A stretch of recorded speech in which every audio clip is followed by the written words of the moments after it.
Good morning sir. வாழ்க வளமுடன். பேசுங்கம்மா பேசுங்க. லக்ஷ்மியும் நீங்களும் ஷியாமாவும் 2 விஷயம் சக்சஸ்ஃபுல்லா பண்ணியிருக்கிறீங்க. ஸோ நீங்க உங்களோட எக்ஸ்பீரியன்ஸை இங்க ஷேர் லதா கூட சொல்லலாம். நேத்து நம்ம என்ன பண்ணோம், இதனால நல்லா தூங்கி இருக்கிறீங்க, எவ்வளவு நாளா தூங்காம இருந்தீங்க, உங்க எக்ஸ்பீரியன்ஸ் கூட சொல்லலாம்.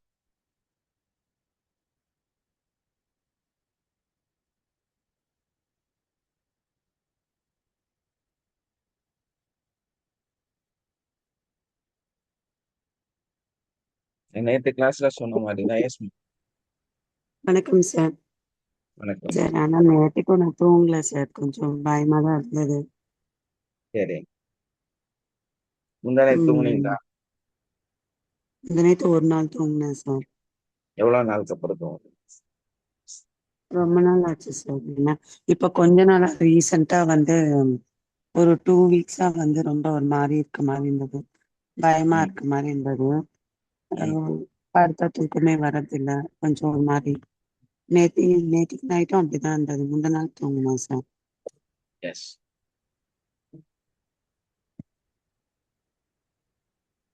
உங்க தம்பியோட எப்பயுமே காரியம் காலையில படுத்து. என்னங்க இன்னைக்கு சார்? கம்ப்ளீட் பண்ணிட்டு தம்பியோட விஷயம் இன்னைக்கு சரி பண்ணிட்டோம்னா அப்புறம் நார்மல் சரி. பண்ணுவோம். ஓகே. அந்த மெடிஷன் அனுப்புனீங்களா சார்? ஓகே. அட்ரஸ் சென்ட் பண்ணிருக்கேன் சார். ஒரு இதுதான் காமிக்குது உங்களுக்கு வாட்ஸ்அப்ல. இன்னொன்னு நான் ஏற்கனவே அனுப்பின மெசேஜ் அனுப்பினேன், அது காமிக்கவே மாட்டேங்குது. போட்டோ அப்படியா? எல்லாம் அனுப்பினேன். ஆமா சார், தெரியல. அதனால இப்போ உங்களுக்கு அனுப்பிட்டேன் ஒரு நம்பருக்கு. இல்ல, அதை பார்த்தேன். ம் 2 நம்பர் இருக்குல்ல. ஆமா சார், என்னன்னு தெரியல. ஏற்கனவே காமிச்சது, இப்ப சர்ச் ம். பண்ணும்போது ஒன்று காமிச்சது. அதுல பேர் என்னங்கிறதே போடல. அந்த டோர் நேம் நம்பரு இதெல்லாம் தான் இருக்கு. பேர் இதோ நம்பரு எடிட் பண்ணி. அதே மாதிரி மொபைல் நம்பரு அது 2ம் போடல. எடிட் பண்ணி போட்டுருவோம் சார். சரி. Okay sir. அஸ்ஸலாமு அலைக்கும் வரஹ்மத்துல்லாஹி வபரகாத்துஹு சார். சொல்லுங்க. நான் ஹாலிடே எக்ஸாம்க்கு போற நேரம் சேஃபா போய் சேஃபா திரும்பி வரேன்னு ப்ரே பண்ணிட்டு போனேன். அங்க எக்ஸாம்க்கு விட்டுட்டு எதேர்ச்சியா ஒரு கிளம்புல தான் கடலோரத்துக்கு சும்மாவே போனேன். கால்ல புண்ணு இருந்தாலும் அது பெருசா விளங்கல. அங்கனைக்கு போற நேரம் கடல்ல அடிச்சிட்டு வாராங்க. எனக்கு தூரத்துல பெருசா விளங்கல. அப்ப எங்க ஹஸ்பண்ட் கண்ணாடிய கேட்டு பார்த்துட்டு சொன்னா 2 தலை விளங்குதுன்னு சொல்லி. அப்ப நான் யோசிச்சேன், 2 தலை ஒரே இடத்துல விளங்க சான்ஸ் இல்லையே அப்படின்னு சொல்லிட்டு எனது ஒரு வித்தியாசம் விளங்கிச்சு. உடனே டப்பிங் பண்ணேன். அவங்க கரைக்கு வாராங்க போறாங்க. அது கொஞ்சம் டிஸ்டர்ப் ஆயிடுச்சு. மறுபடியும் டப்பிங் பண்ணேன். பண்ற நேரம் கண்ணை க்ளோஸ் பண்ணிருக்கிற நேரம் அவங்களுக்கு பின்னுக்கு ஒரு கோடு ஒன்று வருது. ஒரு கோடு ஒன்று வந்து அதுக்கு முன்னுக்கு அவங்கள அந்த எனர்ஜி எல்லாம் எல்லா கலர்ஸும் சேர்ந்து அந்த தள்ளுது கரைக்கு. அப்ப டப்பிங் பண்ணி முடிச்சிட்டு கண்ணை திறந்து அவங்க கரைக்கு வந்துட்டாங்க. அப்ப கரைக்கு வந்தோடனே ஓகே, அதுவரை ஆட்களுக்கும் தெரியாது. அதுக்கப்புறம் ஆட்கள் கூடினாங்க. ஒருத்தருக்கு கொஞ்சம் ப்ரீத்திங் ப்ராப்ளம் இருந்துச்சு. அதுக்கு பிறகு மற்றவர் சேஃபா கொண்டு வந்து சேர்த்திருக்கிறாரு. இப்ப எனக்கே மிரக்கல் இருந்துச்சு. அந்த டப்பிங் பண்ணற அந்த எனர்ஜி வந்து ஃபோர்ஸ் பண்ணி கரைக்கு கொண்டு வந்ததை ஃபீல் பண்ண, அப்படியே விஷுவல் காட்டுச்சு. மிரக்கலா இருந்துச்சு. அப்புறம் ஹாஸ்பிட்டல் அன்னைக்கு போலீஸஸ் எல்லாம் வந்து ஹாஸ்பிட்டல் கொண்டு போயிட்டாங்க. அடுத்த நாள் மெசேஜ் பார்த்தா எனக்கு அந்த கிரிட்டிக்கலா காமிச்சிச்சு. அது வரும்போதே ஒருத்தர் வந்து அடுத்த நாள் இறந்துட்டாரு, மற்றவர் சேஃபா இருக்கிறாரு. அது மட்டும் இல்ல, அது முடிச்சிட்டு வரும்போது நாங்க வீட்டுக்கே வந்துட்டோம். வீட்டுக்கிட்டே நெருங்கி வரும்போது தண்ணி எல்லாம் நிறைய எல்லா இடத்துலயும் ஃப்ளூ ஆகி நிறைய கொஞ்சம் கொஞ்சம் சிம்டம் காட்டிச்சு. மனசுக்கு அது லைட்டா விளங்குச்சு. முக்காவாசி தூரம் வரும்போது நான் டெப்பிங் பண்ணேன். எங்களுக்கு தெரியும் இவ்வளவு நடந்தது. சேஃபா போய் கால்ல புண்ணு முறுக்கித்தானே அதை நலையாம சேஃபா போய் வீட்டுக்கு போய் சேரணும். டெப்பிங் பண்ணி 5 மினிட்ஸ் ஆகல பஸ்ஸை நிறுத்தி எல்லாம் ரோடெல்லாம் க்ளோஸ் பண்ண போறாங்க. நாங்க பஸ்ஸை ரிட்டர்ன் கொண்டு போனோம் அப்படின்னு சொல்லி உடனே இறங்கி ஒவ்வொரு ஆட்டோவை பிடிச்சி அவங்களே பே பண்ணி அனுப்பிட்டாங்க. அப்ப நாங்க சேஃபா வந்து வீட்டுக்கே சேர்ந்துட்டோம். அதுக்கு பிறகுதான் நியூஸ் வருது, பெரிய கல்லெல்லாம் விழுந்து ரோட் க்ளோஸ் ஆகி தண்ணி எல்லாம் நிறைஞ்சி ஸ்கூல் ஸ்டூடெண்ட்ஸ்க்கெல்லாம் போவே இல்லாம அப்படி நிறைய பிரச்சனை எல்லாம் வந்து இதுவரை எங்களுக்கு தெரியாது வீட்டுக்கு வரும் வரை. அங்கிருந்து கால் பண்ணி கேட்டாங்க சேஃபா போய் சேர்ந்தீங்களான்னு. அதுக்கு பிறகுதான் தெரியும் இவ்வளவு நடந்திருக்குதுன்னு. அப்ப வீட்டுல இருந்து போகும்போது சேஃபா போகும்போதே ஒரு இண்டிகேட் காட்டுச்சு. நான் அதை பெருசா இது பண்ண எனக்கு ஒன்றும் தேவையில்லை, எனக்கு சேஃபா போய் சேஃபா வீட்டுக்கு வந்தா போதுன்ற மட்டும் எஃபர்மேஷன் கொடுத்தேன். இப்ப வீட்டுக்கு வந்த பிறகு எனக்கு அது மிரக்கலா இருந்துச்சு. இவ்வளவு விஷயங்கள் நடந்திருக்குது. காலை நலையாம சேஃப் பண்ணி வீட்டுக்கு வந்துட்டேன். இவ்வளவு விஷயத்தையும் பாதுகாத்த இறைவனுக்கு நன்றி. இந்த கோச தந்த சர்க்கும் நன்றி. ஓகே, உங்க கால் எப்படிமா இருக்கு? என்னாச்சு உங்களுக்கு? காஞ்சிருச்சா? இப்ப ஓகே, மருந்து போட தேவையில்ல, ஓகேன்னு சொல்லிட்டாங்க. கால் நல்லா இருக்கா இப்போ? ஓ ஓ சார். அதுக்கும் தொடர்ந்து நான் ஹீலிங் கொடுத்துட்டே தான் இருந்தேன். Okay sir. இப்ப கால் வேற. Thank you sir. தேங்க்யூ. வேற யார் பேசுறீங்க?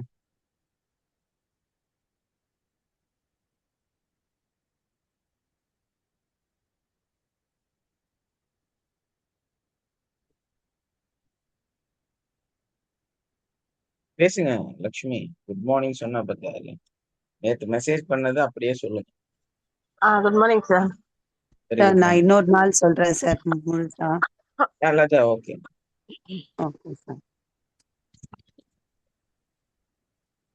Hello, Lakshmi. Good morning sir. Good morning sir, நான் ஆக்சுவலா வந்துட்டு இந்த கிளாஸ் ஜாயின் பண்ணும் போதே நான் ரொம்ப கேள்விக்கெல்லாம் கேட்டுதான் சார் ஜாயின் பண்ணேன். ஆக்சுவலா இஎஃப்டி கிளாஸ் ஜாயின் பண்ணும்போது நிறைய கேள்வி கேட்டேன். ஏன்னா நான் பிஃபோர ரொம்ப எல்லா கிளாஸும் ஜாயின் பண்ணி ஏமாற்றத்தான் இருந்தது, எதுலயும் ரிசல்ட் தெரிலன்னுட்டு. அதுக்கப்புறம் இந்த கிளாஸ் ஜாயின் பண்ணி ஜெஸ்லா சிஸ்டர், மகாலட்சுமி சிஸ்டர் எல்லாம் சொன்னாங்க, இல்ல நீங்க ஜாயின் பண்ணி பாருங்க, அதுக்கப்புறம் இது பண்ண. அப்ப கூட நான் காசு கட்டுறதுக்கு தயக்கப்பட்டுன்னு, இல்ல காசு வர இல்லைன்னு சொன்னேன். சரி, ஒரு கான்பிடென்ட் வச்சு ஒரு 1000 ரூபாய் பே பண்ற இடத்துல வந்து 3000 பே பண்ணேன். அதுக்கப்புறம் மறுபடியும் என்ன பண்ண, அந்த கிளாஸ் முடியறதுக்குள்ளேயே திரும்ப ஃபுல் அமௌண்ட் பே பண்ணி நான் ஜாயின் பண்ணிட்டேன். என்ன ஒன்னா, நம்ம ஒரு நம்பிக்கை வச்சு, நம்ம மேல ஃபர்ஸ்ட் நம்பிக்கை வச்சு கன்சிஸ்டன்டா பண்ணோம்னா கண்டிப்பா இது சக்சஸ் பண்ண முடியும் சார். ஆக்சுவலா எனக்கு போன வருஷம் பாத்தீங்கன்னா அடினமஸ்ன்ட்டு நான் நேத்த ரிப்போர்ட் குரூப்ல போட்டிருந்தேன். அது இருந்தது. ஆக்சுவலா வந்து பல்கி யூட்ரஸ் இருக்கிறதுனால யூட்ரஸ் ரிமூவ் பண்ணணும்னு சொல்லிட்டாங்க. அப்புறம் வீட்டுல எல்லாரும் பயந்துட்டு திருப்பி பெங்களூர்ல இட்டுன்னு போய் அங்க வர செக் பண்ணலாம், அங்கேயும் அப்படிதான் சொன்னாங்க. அதுக்கப்புறம் எனக்கே பயம் எடுத்துச்சு, யூட்ரஸ் ரிமூவ் பண்ணிட்டா எப்படி அப்படின்னுட்டு. அப்புறம் இன்னொரு டாக்டர் சொன்னாங்க, இல்ல மெடிசன் பார்க்கலாம், மெடிசன் நல்லா இருந்துச்சுன்னா ஒர்க் அவுட் ஆச்சுன்னா கண்டினியூ பண்ணலாம் அப்படின்னு சொன்னாங்க. நானும் சரின்னு சொல்லிட்டு 6 மந்த் தான் சார் சாப்பிட்டுருப்பேன். அதுக்கப்புறம் இந்த கிளாஸ் ஜாயின் பண்ண பிறகு வந்துட்டு நான் யாருக்கும் சொல்லல இந்த மாதிரி மாத்திரை சாப்பிடலன்னுட்டு. நான் மாத்திரை எடுத்து தனியா வச்சுட்டேன். நீங்க சொன்னீங்க இல்லையா, மாத்திரை எல்லாம் சாப்பிடலன்னா கூட பரவாயில்ல, இஎஃப்டி டேப்பிங்ல நம்ம சரி பண்ணுவோம் அப்படின்னுட்டு. நான் அது ஒரு கான்பிடென்ட் வச்சுட்டு நான் டெய்லி கன்சிஸ்டன்டா, நம்ப மாட்டேங்க, ஒரு நாளைக்கு நான் ஒரு 6 வாட்டி பண்ணுவேன் அந்த இதுக்கு டேப்பிங் மட்டும். அந்த பர்டிகுலர் இது அப்டாமனுக்கு மட்டும் 6 டைம்ஸ் எவ்ரி டே. அது ஒரு பர்டிகுலர் பிளேஸ் வச்சிருந்தேன், அது யாருக்கும் தெரியாது இப்போ வரைக்கும். இப்போ கூட அந்த இடத்துல தான் பேசுறேன். இந்த ஸ்டெப்பு கீழே ஒரு சின்னதா இடம் இருக்கும், அங்க உட்காந்துக்குன்னு கன்சிஸ்டன்டா நான் பண்ணிட்டு இருக்கேன். இப்ப கூட நீங்க இந்த இடத்துல தான் உட்காந்து இருக்கிறேன். அது என்னன்னு தெரியல, எனக்கு நல்ல தண்ணி வருது, அதனாலதான் வீடியோ ஆன் பண்ணல. இந்த பிளேஸ் வந்து எனக்கு ரொம்ப பிடிச்சு போச்சு.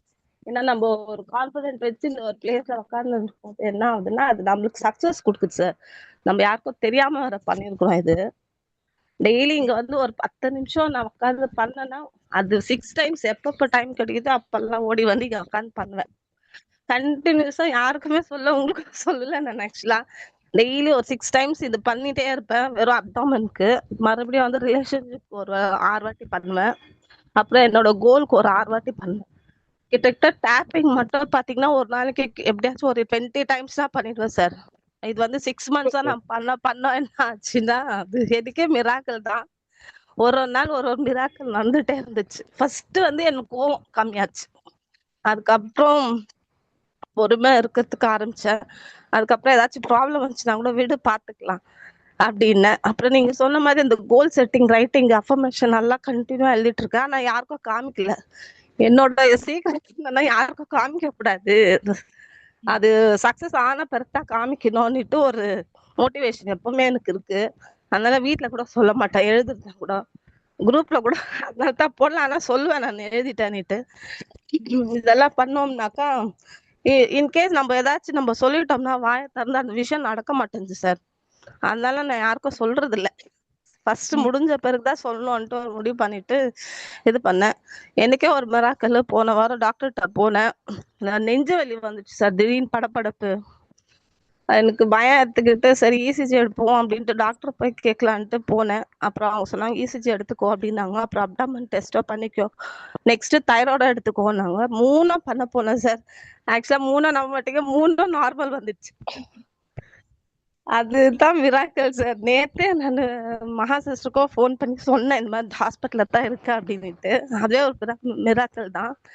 ஆக்சுவலா என்னன்னா இது கன்சிஸ்டன்டா நம்ம டேப்பிங் பண்ணி பண்ணி ஒரு 100க்கு 200% அந்த கான்பிடென்ட்டா இருந்தேன். ஒரு விஷயம் பண்ணும்போது அது சக்சஸ் ஆயிடுச்சு. ஆயிடும் கூட இல்ல, ஆயிடுச்சு. டெய்லி நான் டேப்பிங் பண்ணும்போது அப்படிதான் நினைச்சேன். கண்ணுல தண்ணி வந்துட்டு இருக்கு சார். என்ன பண்றது தெரியல. இல்ல இல்ல நம்ம சந்தோஷத்துல அப்படிதான் இருக்கும் கண்டிப்பா. இல்ல இங்க இருக்கிற இவ்வளவு நாள் நான் பேசும்போது எனக்கு அப்படி தெரியல. இது இப்ப பேசும்போது ஒரு மாதிரி கிடினஸாவும் இருக்கு. கண்ணுல தண்ணி வந்துட்டே இருக்கு. எப்படி சொல்லணும்னு தெரியல சார். ஏன்னா யூட்ரஸ் ரிமூவ் பண்றேன்னு எனக்கு ரொம்ப பயம் எடுத்துக்கிச்சு. பசங்க இருக்கு, ஹெல்த் ரொம்ப வீக் ஆயிடும். ஜெயா மேம் கூட கூட ஒரு ஃபர்ஸ்ட் ஜெயா மேம் கிட்ட கூட சொல்லியிருக்கேன் இந்த கிளாஸ் ஜாயின் பண்றதுக்கு முன்னாடி. அவங்களும் சொல்லியிருக்காங்க எல்லாம் சரியாயிடும் அப்படின்ட்டு. அப்புறம் இந்த மாதிரிலாம் பண்ண ரொம்ப சந்தோஷமா இருந்துச்சு. நேத்து மேடம் கிட்ட கூட சொல்லாங்க டாக்டர் கிட்ட. சரி ஃபர்ஸ்ட் அதுக்கு நீங்க கிளாஸ் ஸ்டார்ட் பண்ண உடனே மெசேஜா போட்டு விட்டா. நேத்தே சொன்னேன் இல்ல மெசேஜ் போட்டுடுவோம். ஏன்னா நேத்துல இருந்தே எனக்கு கண்ணுல தண்ணி தான். இது எப்படி மிராக்கல் ஆச்சு? ஏன்னா நான் மாத்திரை கூட சாப்பிடல. நீங்க நம்ப மாட்டீங்க 105 பாயிண்ட் இன்னும் 100க்கு மேலதான் இருந்துச்சு சார் எனக்கு அந்த யூட்ரஸ், பல்கி யூட்ரஸ். ஆனா நேத்து டெஸ்ட் பண்ணும்போது பாத்தீங்கன்னா வெறும் சிங்கிள் டிஜிட்ல இருக்கு எல்லாமே. 10 பாயிண்ட்ல இருக்கு. 100 எங்க இருக்குது, 10 பாயிண்ட் எங்க இருக்கு? நம்பவே முடியல எனக்கு இப்போ வரைக்கும். அது ஒரு மிராக்கல் தான் சார். அதே மாதிரி தைராய்டு கூட 15க்கு மேல இருந்துச்சு. இப்ப வெறும் 7.5 கிட்ட வந்திருக்கு ஹைப்போ தைராய்டு. அது இத்தனைக்கும் ஹைப்போ தைராய்டு மாத்திரை கூட சாப்பிடறது இல்ல சார். நானு 150 mg எடுக்கவே இல்லை. எல்லாத்துக்குமே சேர்த்து டேப்பிங் பண்ணிட்டு இருக்கேன். ஃபர்ஸ்ட் நான் எப்பவுமே டேப்பிங் பண்ணும்போது பாடிக்கு தான் பண்ணுவேன், ஹெல்த் இஷ்யூஸ்க்காக பண்ணி பண்ணி. ஆனா இது கண்டினியூஸா நான் பண்ணதுனால வந்த ரிசல்ட் சார். நம்பிக்கை வச்சு இந்த டேப்பிங் பண்ண தொட்டுதான் அந்த ரிசல்ட் வந்தது எனக்கு. இல்ல நம்பிக்கை இல்லாம பண்ணிருந்தா கண்டிப்பா வந்திருக்காது. அதனால தான் சார். அதனால இல்ல சார், அதனால ஃபர்ஸ்ட் இந்த EFT கிளாஸ் கொடுத்ததுக்கு உங்களுக்கு ரொம்ப ரொம்ப நன்றி சார். Thank you thank you. ரொம்ப சந்தோஷமா இருக்கு சார் இந்த பிரபஞ்சம் உங்களை இன்ட்ரடியூஸ் பண்ணதுக்கு. Maha sister, Jesiya sister, Jaya sister எல்லாருக்குமே தேங்க்யூ வெரி மச்.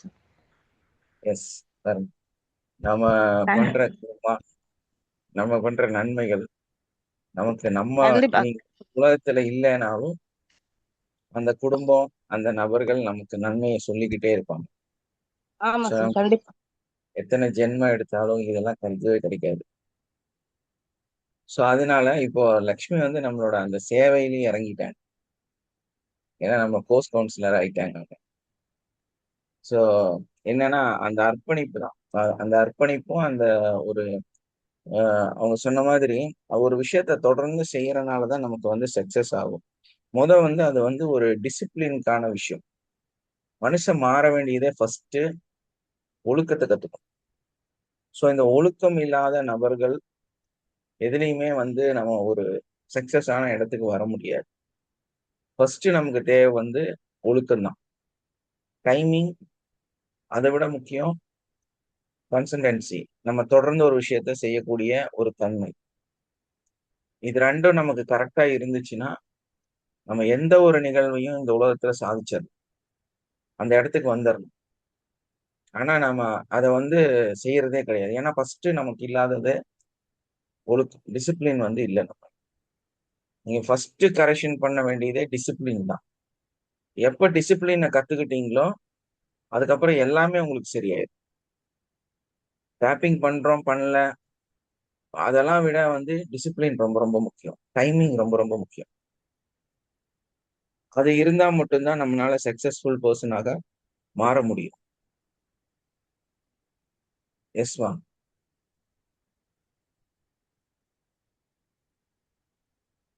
எஸ். இல்ல, டிசிப்ளின் இருந்தாலே பியூர் ஹார்ட் வந்துடும். ஏன்னா அவங்க அவங்க வந்து எல்லா விஷயத்திலயுமே அந்த பெர்ஃபெக்ஷன் கரெக்டா இருப்பாங்க. எல்லாரும் பெர்ஃபெக்ஷன் என்ன நினைச்சிட்டு இருக்கிறாங்க அப்படின்னா, காலையிலிருந்து நைட் வரைக்கும் மத்தவங்களை வந்து குறை சொல்றதுன்னு நினைச்சிட்டு இருக்கிறாங்க. அப்படி கிடையாது.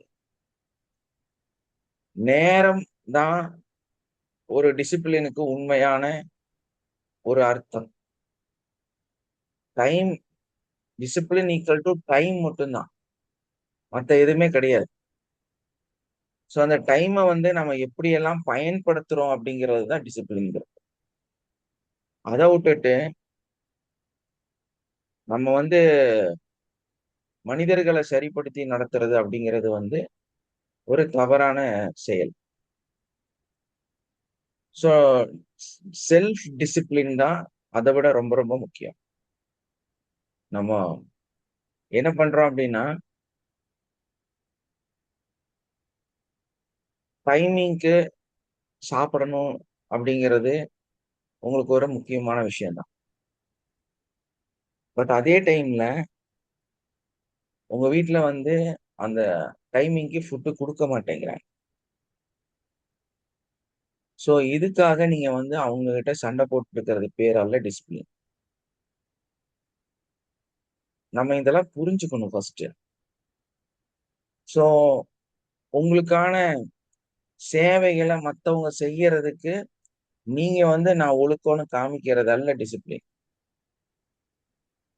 டிசிப்ளின் அப்படின்னா நம்மளோட ரொட்டீனை நம்ம பெர்ஃபெக்டா செஞ்சுக்கிட்டே இருக்கிறது. தயவு செஞ்சு ஒரு விஷயம் புரிஞ்சுங்க. இந்த ஒழுக்க சீலர்களுமே, எல்லா டிசிப்ளின் பர்சனுமே, எல்லா பெர்ஃபெக்ட் பர்சனே மற்றவங்களை கஷ்டப்படுத்துறதா செய்வாங்க. அது பேரு டிசிப்ளின் கிடையாது. நம்ம டிசிப்ளின் சொல்றது என்னன்னா, நம்மளுடைய ஒர்க், அவங்க சொன்னாங்கல்ல, யாருக்குமே எதுவுமே தெரியாம நான் பண்ணேன் அப்படின்னு, அதுதான் டிசிப்ளின். நமக்குள்ள இருக்கிற விஷயங்களை நம்ம நம்ம கரெக்டா பண்ணிட்டு அதை மறைச்சு வைக்கிறது, அதுதான் வந்து உண்மையான டிசிப்ளின். அவங்க என்ன சொன்னாங்க ஃபர்ஸ்ட், நான் வந்து என்னோட பேசுறத நான் நிறைய கோவப்படுவேன், நிறைய பேசுவேன், அதெல்லாம் நான் வந்து கண்ட்ரோல் பண்ணிடுச்சு. இதுதான் டிசிப்ளின். செல்ஃப் கண்ட்ரோல் தான் டிசிப்ளின். செல்ஃப் டிக்னிட்டி தான் டிசிப்ளின். புரியுதா? ஸோ அதை விட்டுட்டு அடுத்தவங்களை ரூட் பண்றதல்ல, அவங்களை நேர்வழி கொண்டு வர்றதல்ல டிசிப்ளின். ஆனா இந்த உலகம் அப்படிதான் கற்றுக் கொடுத்துருக்குது. அடுத்தவங்களை கரெக்ஷன் பண்றதா டிசிப்ளின் கற்றுக் கொடுத்து. அப்படி கிடையாது. உலகத்துல எல்லாருமே தப்பா மட்டும்தான் இருப்பாங்க. தப்பாதான் பழகுவான், தப்பாதான் பேசுவான், தப்பாதான் நடப்பான், தப்பாதான் வேலை செய்வான். அவங்கள திருத்துறது அல்ல டிசிப்ளின். டிசிப்ளின்ங்கிறது காமிச்சு கொடுக்கறது. ஏன்னா மகான்கள் வந்து அப்படிதான் வாழ்ந்துருக்காங்க. அவங்க எப்படி வாழ்வாங்கன்னா, ஒரு மனுஷனை கூப்பிட்டு ரொம்ப ஹராஸ்மெண்டா பேசி அவங்கள வந்து திருத்தறதுக்கு முயற்சி பண்ண மாட்டாங்க. தன்னோட குணாதிசயங்களையும் தன்னோட வாழ்க்கை நடைமுறையும் பயன்படுத்தி மற்ற மனிதர்களை வந்து இவங்க ஒரு உதாரணமா இருந்து காமிச்சுதான் கொடுத்தாங்க. சோ இவங்க வந்து ரொம்பவுமே காமா, எவ்வளவு பெரிய விஷயங்கள் அவர் மேல கொடுத்தாலும், அவருக்கு கஷ்டங்கள் வந்தாலும், அவர்களுக்கு வலிகள் வந்தாலும், துன்பங்கள் வந்தாலும் அமைதியா இருந்து அதை வந்து கடந்து செஞ்சுறாங்க, கடந்து போயிட்டாங்க. சோ இந்த கடந்து சென்ற விஷயங்கள் தான் டிசிப்ளினை வந்து நமக்கு தருது. இதுதான் டிசிப்ளின், இதுதான் வந்து நம்மளோட ஒழுக்கங்கிறது. So discipline equal to time. Time யாருக்குன்னா உங்களுக்கு மட்டும்தான், ஊர்ல இருக்கிறவங்களுக்கு எல்லாம் கிடையாது. அதை புரிஞ்சுக்கணும். இவங்களெல்லாம் திருத்தணும்னு நினைச்சா ஓடி போய் என்ன தெரியுமா பண்றது? உங்க பசங்களை திருத்துறது, உங்க ஒய்ஃபை திருத்துறது, இல்லைன்னா உங்க உங்க கணவரை திருத்துறது, உங்க மாமியாரை திருத்துறது. இந்த வேலையெல்லாம் செய்யக்கூடாது. ஏன்னா நம்ம திரும்பணும். Yes, good morning. பார்த்தீங்களா? 6 மணிக்கு கிளாஸ்ன்னு போட்டா 6:34க்கு நாங்க ஜாயின் ஆகிறோம். இங்கதான் டிசிப்ளின் இல்லாதவர்களை சார் காமிச்சிருக்கு. நான் காலேஜுக்கு வந்திருக்கேன் சார் கான்வொகேஷனுக்கு. இங்க எஸ், சிக்னல் கிடைக்கல. ரொம்ப தேங்க்ஸ் சார்.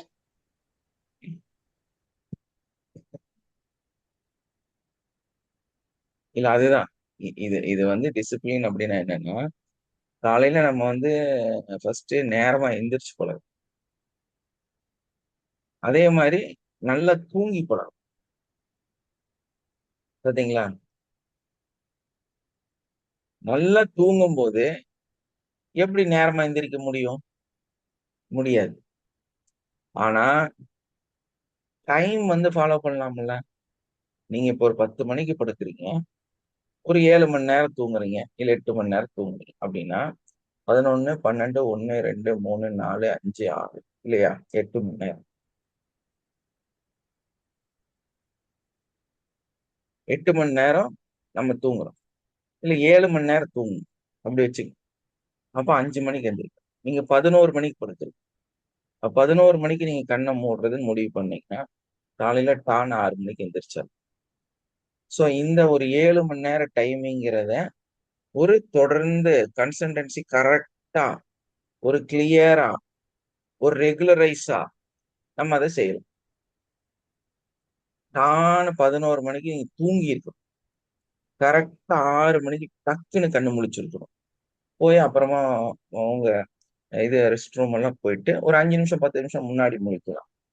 போய் உங்க வேலையெல்லாம் முடிச்சுட்டு 6 மணிக்கு கிளாஸ் அட்டன். சார் என்ன எப்படி சொல்றீங்க காலையில 5 மணிக்கு எந்திரிக்கிறது நல்லது? நீங்க 6 மணி நேரம் தூங்குனா உங்களுக்கு பத்தாது. புரியுதா?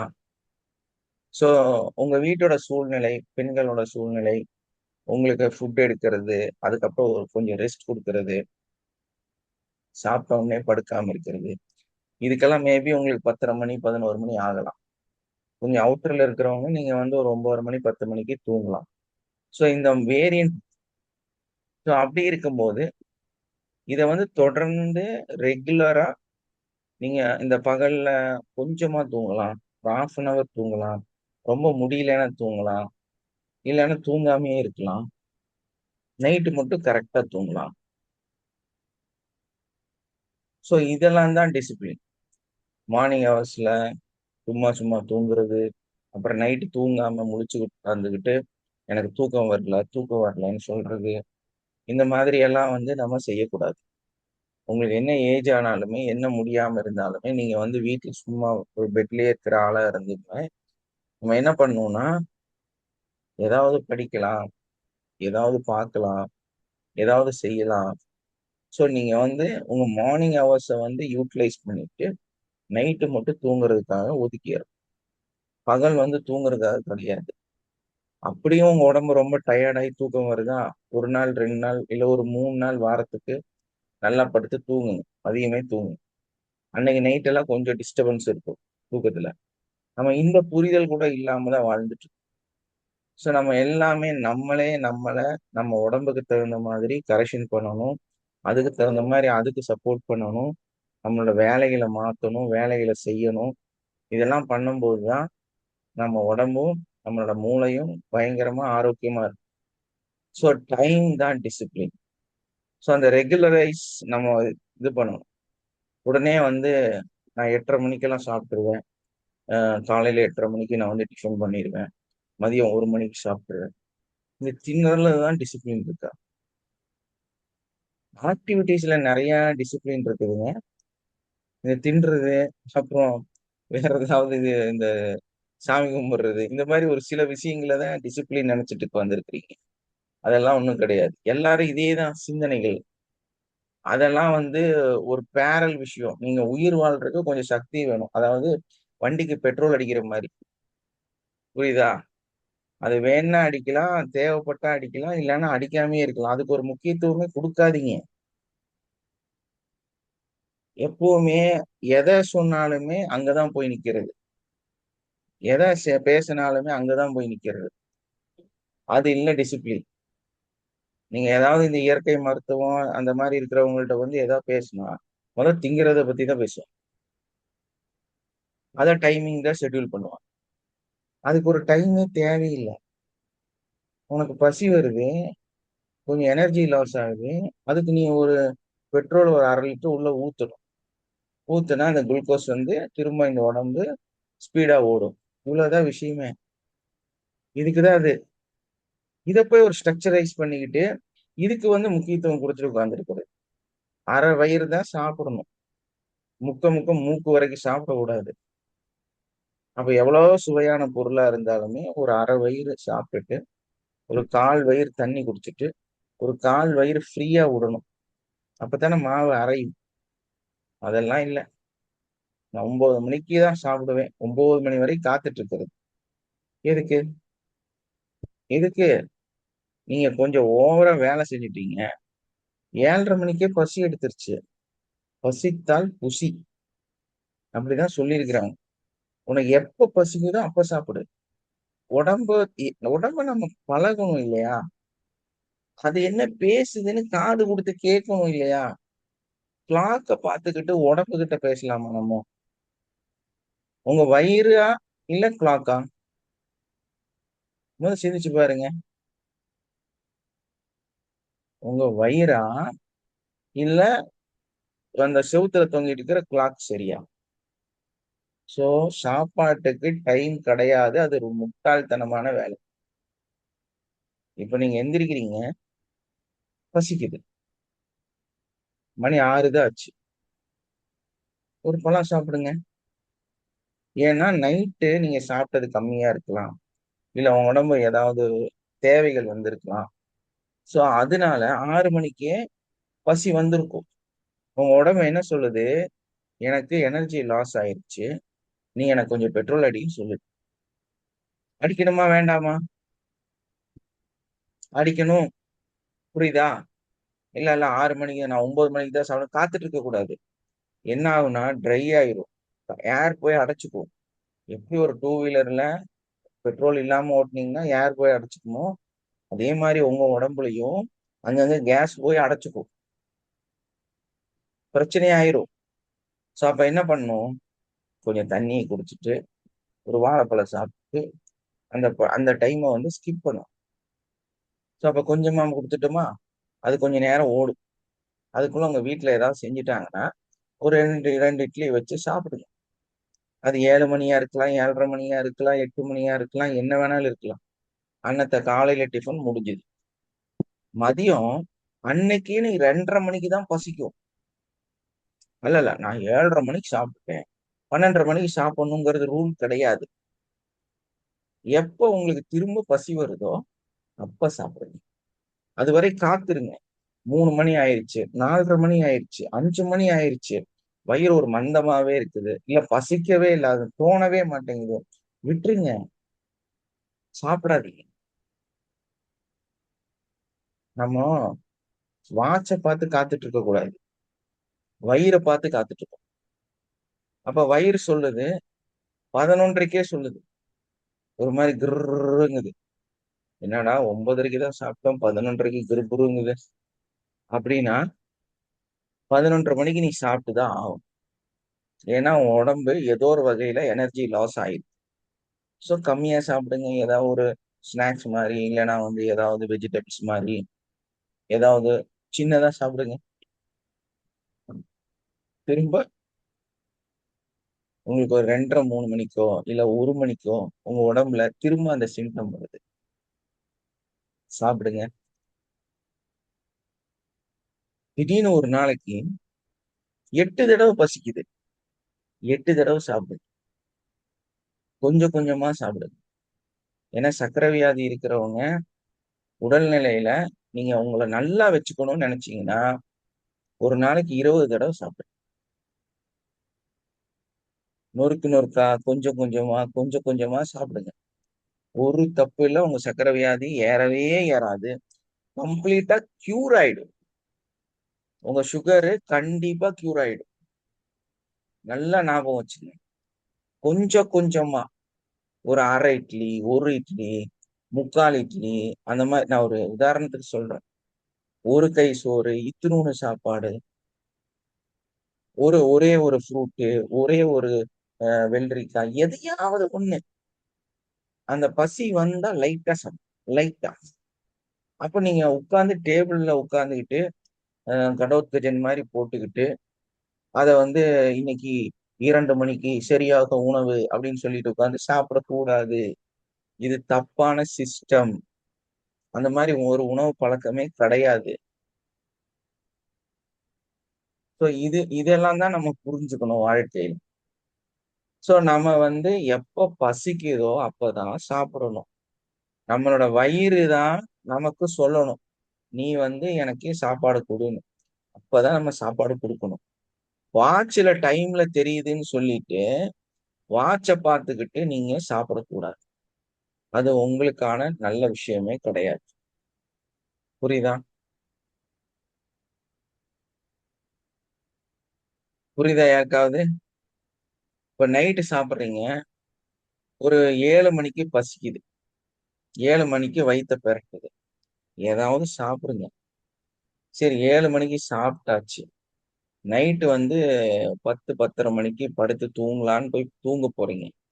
10:30 மணிக்கு திடீர்னு வயிறுல திரும்ப ஒரு ஒரு காந்தல் மாதிரி வருது, ஒரு கஷ்டமா இருக்கு, ரியலா பசிக்குது.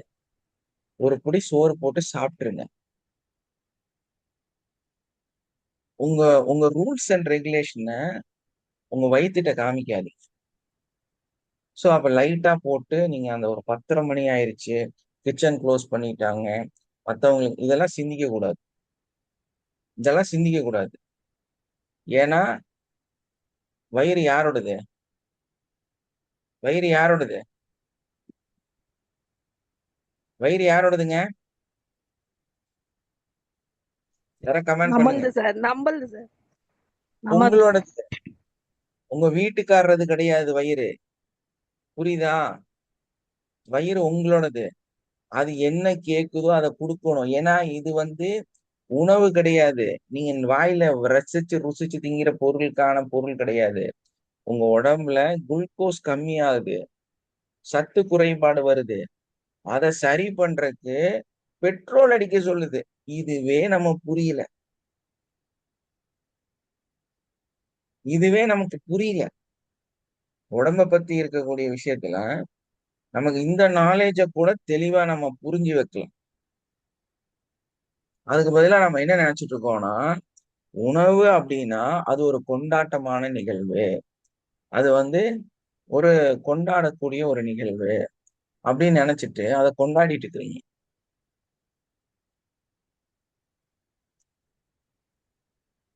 அதை என்ன பண்ணிட்டு இருக்கிறீங்க?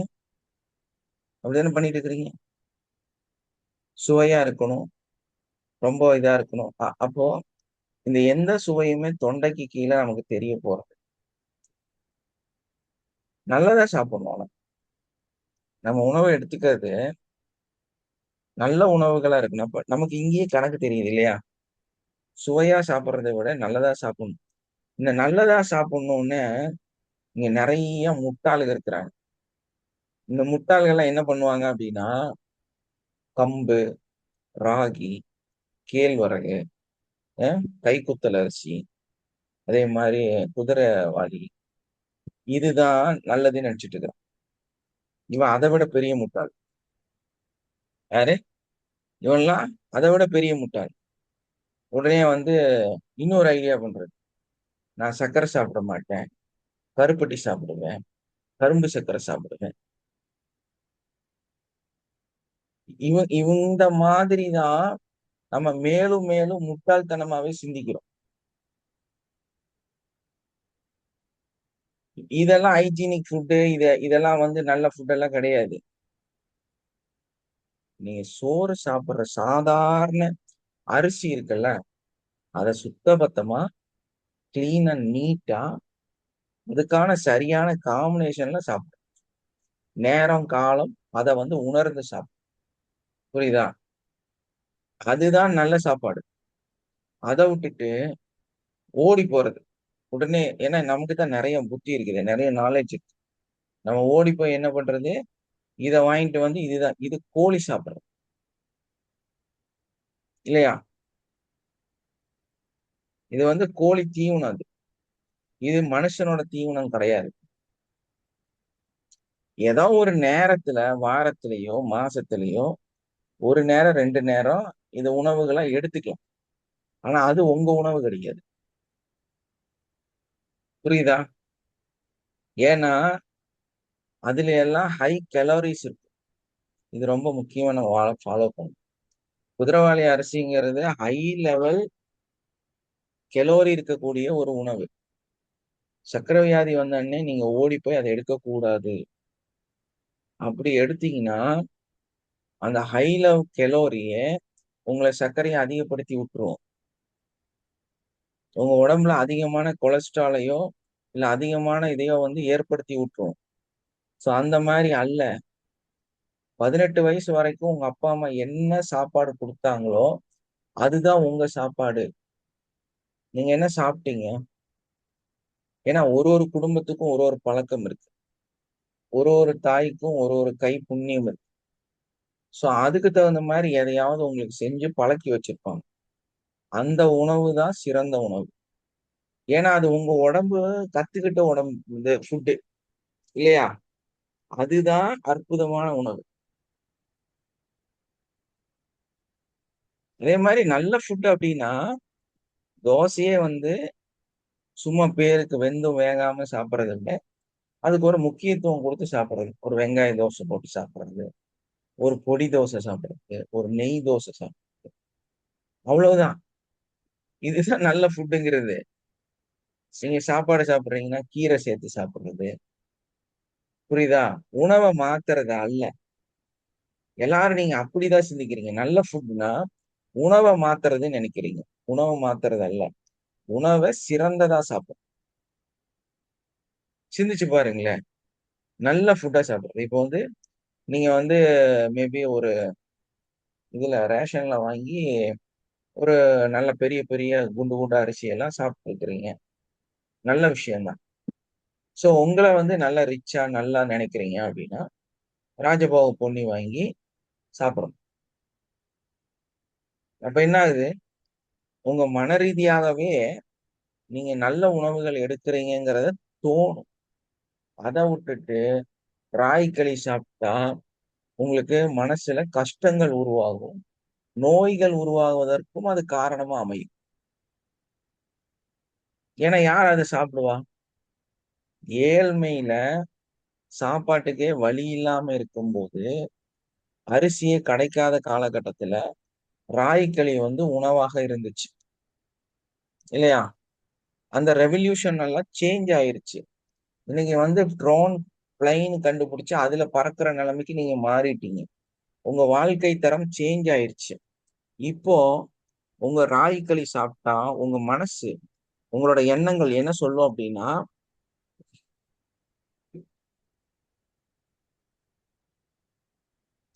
உங்க மனசு என்ன சொல்லும், இந்த உணவு ரிச்சா இல்ல அப்படின்னு ஒரு தோணலை ஏற்படுத்தும்.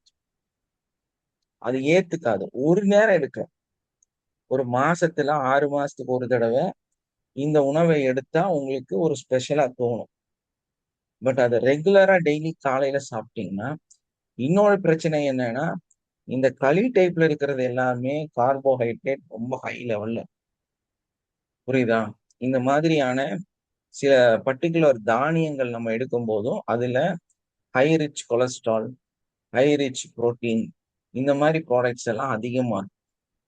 ஸோ எதுக்கு இந்த தலைவலி எல்லாம் இல்லையா? கருப்பு கவுளி அரிசி சாப்பிட்டா சர்க்கரை வியாதி கண்ட்ரோல் ஆகும். என்ன, நியூரோ சிஸ்டம் அதிகமா வேலை செய்யும். ஏன்னா அந்த அரிசியில அந்த அளவுக்கு ஹை லெவல் என்ன இருக்குது, விட்டமின்ஸ் இருக்கு, மினரல்ஸ் இருக்குது, அதோட கார்போஹைட்ரேட் இருக்குது. ஸோ நம்ம அதை தான் சிந்திக்கணும். அப்போ அது நம்ம தொடர்ந்து எடுக்கக்கூடாது. கஞ்சி உணவுகள் நீங்க அதிகமா சாப்பிட்டாலே சர்க்கரை கண்ட்ரோல் இல்லாம போயிடும். ஏன்னா ஸ்டார்ச் அதிகமா இருந்தா அது பிரச்சனை பண்ணும். களி ஸ்டார்ச்சை நிறைய ஹோல்ட் பண்ணி வச்சிருப்போம். ஏன்னா கஞ்சி தண்ணியில நிறைய ஸ்டார்ச் இருக்கும். ஸ்டார்ச் இருந்தா கார்போஹைட்ரேட் அதிகமா தரும். இதெல்லாம் சாதாரண நிகழ்வுகள். நம்ம அப்ப இதெல்லாம் சிந்திக்கணும், இதெல்லாம் கணக்கு போகணும். நீங்க எதுக்கு இவ்வளவு கஷ்டப்படுறீங்க? உங்க சாப்பாட்டுல நல்லதா மாத்துங்க, உங்க டெய்லி ரொட்டீனை நல்லதா மாத்துங்க. இது செய்யலாம்ல? எஸ்ஆர்னோ? இதுதான் நல்ல ஃபுட்டு, இதுதான் டைமிங். இதை விட்டுட்டு ஓடி ஓடி எதையோ அவ்வளோ செஞ்சு செஞ்சு நீங்களும் ஸ்ட்ரெஸ் ஆகி நீங்களும் தெளிவில்லாம போய் உங்களுக்குள்ளார நிறைய ப்ராப்ளம் கடைசியில உண்மையிலேயே நோயாளியும். பாமா எப்பவும் மாதிரி இருங்க. இன்னைக்கு மதியம் 2 பழம் தான் கிடைச்சிது. ஸோ நல்ல சந்தோஷம். அந்த 2 பழத்தை சாப்பிட்டுட்டு அப்படியே வாழ்ந்தார். புரியுதா? இன்னைக்கு வீட்டுல ஏதோ ஒண்ணு செஞ்சிருக்கோம். அந்த உணவு நல்ல சந்தோஷமா இது என்னோட உணவுன்னு சொல்லிட்டு நம்ம சாப்பிட வேண்டியதுதான். இன்னைக்கு வீட்டுல பிரியாணி பண்ணியிருக்காங்க. மூக்கு வரைக்கும் சாப்பிடாதீங்க. உங்களுக்கு அதுல அரிசி கம்மி பண்ணிக்கங்க, கறி சாப்பிடுங்க. இல்ல கறி கம்மி பண்ணிங்க, அரிசி கொஞ்சம் சாப்பிடுங்க. எதையோ ஒண்ணு பேலன்ஸ்டா சாப்பிட்டு போங்களேன். அதை ஒரு குத்தம் சொல்லி, அதை ஒரு மோசமா பேசி, அது சரியில்லைன்னு சொல்லி இந்த பழக்கம்லாம் நம்ம விட்டுறணும். எல்லாத்தையும் நம்ம மோசமா பேசுற பழக்கம் நமக்கு இருக்கக்கூடாது. உணவை போய் நம்ம தப்பா பேசலாமா? ஒரு நாட்டுல மோசமா நம்ம நினைக்கிறவங்க சொல்றாங்க, அது என்ன, மண்ணை எடுத்து சுட்டு சாப்பிட்டுட்டு இருக்கிறாங்க அப்படின்னு. சோ இவங்கள்ட்ட போய் அவங்களுக்கு சர்க்கரை வியாதியும் இல்லை, ஒண்ணும் இல்லை, அவங்க நல்லாதான் இருக்கிறாங்க. ஆனா அவங்க சாப்பிடுற உணவு இல்லாதனால மண்ணை சுட்டு சாப்பிடுறாங்க. புரியுதுங்களா? சோ அவங்கள்ட்ட போய் நம்ம இந்த ஹைஜீனிக்கை பத்தியோ, டைமிங்கை பத்தியோ, சாப்பாட்டை பத்தியோ, சாப்பாட்டுல இருக்கிற ரூல்ஸ் அண்ட் ரெகுலேஷனை பத்தியோ என்ன பேசுவீங்க நீங்க? ஒரு நேரம் சாப்பாட்டுக்கே கஷ்டப்படுறவன்ட்ட உங்களோட இந்த ரூல்ஸ் எல்லாம் எங்க விளங்கும்? கவுளி அரிசி நல்லது, சர்க்கரை, கரும்பு சர்க்கரை நல்லது, இதெல்லாம் எங்க விளங்கும்? நம்ம சிந்திக்கணும் இல்லையா? ஒரு மனுஷனுக்கு சாப்பாடே இல்லைங்கும் போது, தண்ணி தான் சாப்பாடா இருக்கும் போது, நீங்க என்ன விட்டமின்ஸ் மினரல்ஸ பத்தி பேச போறீங்க? என்ன ஆப்பிள பத்தி பேச போறீங்க? எப்படி நாணயத்துக்கு 2 பக்கம் இருக்குதோ அதே மாதிரி மனிதனோட வாழ்க்கையில 2 பக்கங்கள் இருக்கு. நம்ம மேன்மையை பத்தி ஒரு சைடு பேசிட்டு இருந்தோம்னா, அழிவை பத்தியும் மோசத்தை பத்தியும் ஒரு சைடு நான் கண்டிப்பா பேசிதான் ஆகும். அப்போ உங்களோட எல்லா ஃபார்முலாவும் உடைஞ்சு போயிருச்சுல்ல அந்த இடத்துல. ஒரு நேரம் சாப்பாடே இல்ல, தண்ணி தான் குடிச்சாகணும் அப்படிங்கிற நிலைமை வரும்போது, உங்களோட இத்தனை ரூல்ஸ் அண்ட் ரெகுலேஷன், நல்ல ஃபுட்டு, தானியம், என்ன சிறுதானியம், என்னென்னமோ பேசுறீங்கல்ல, இதெல்லாம் எங்கெங்க போச்சு? சிந்திச்சு பாருங்களேன். அப்படி ஒரு விஷயம் இந்த உலகத்துல இருக்குதா? அப்படி ஒரு முக்கியத்துவம் இருக்குதா உண்மையிலே? அது ரியாலிட்டியா? சரியா? சிந்திக்க வேண்டாமா?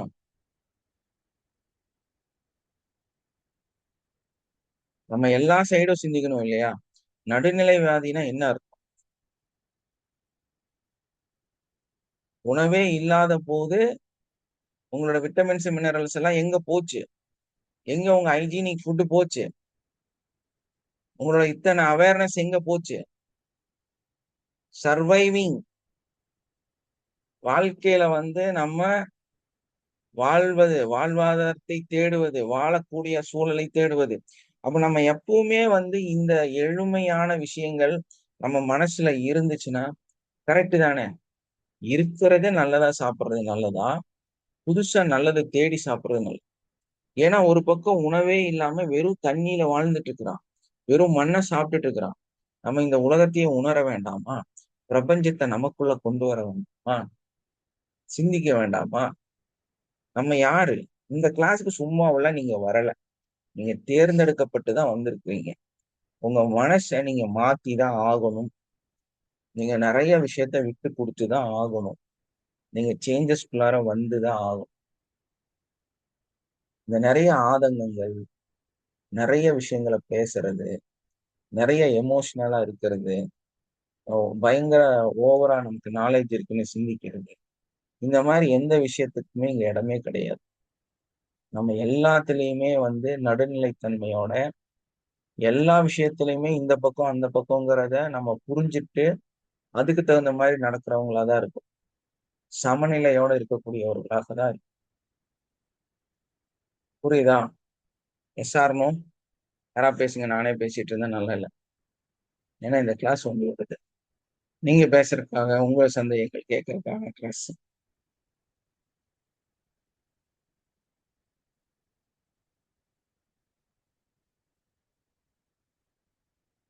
மைக் ஆன் பண்ணி சந்தேகங்களை கேளுங்க, பேசுங்க.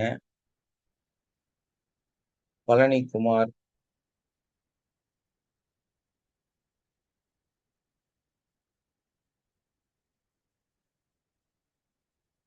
Good morning sir. Very good morning. Sir எனக்கு ஒரு 2-3 நாளாவே இந்த கன்சீவா இருக்க மாதிரியே ஒரு இதை எனக்கு விஷுவலைஸா காமிக்குது. அது எனக்கு தான் செய்யற மாதிரி ஒரு ஃபங்க்ஷனா அரேஞ்ச் பண்றாங்க. அது என்னவா சார் இருக்கும்? மேபி அது நடக்கலாம். நீங்க அதுல ம். சாப்பாடு சாப்பிடுற மாதிரி ஏதாவது கனவு வருதா? ஆ ஆ இருக்கு சார்.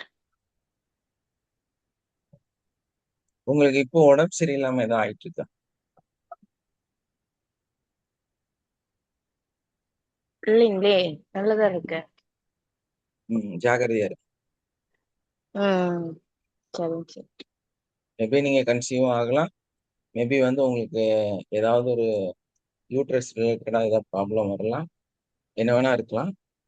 நீங்க கொஞ்சம் கேர்ஃபுல்லாவே இருக்கு. ஓகே, சரிங்க சார். Okay sir. நல்லதாவே நடக்கணும்னு நினைங்க. Okay sir. Thank you sir.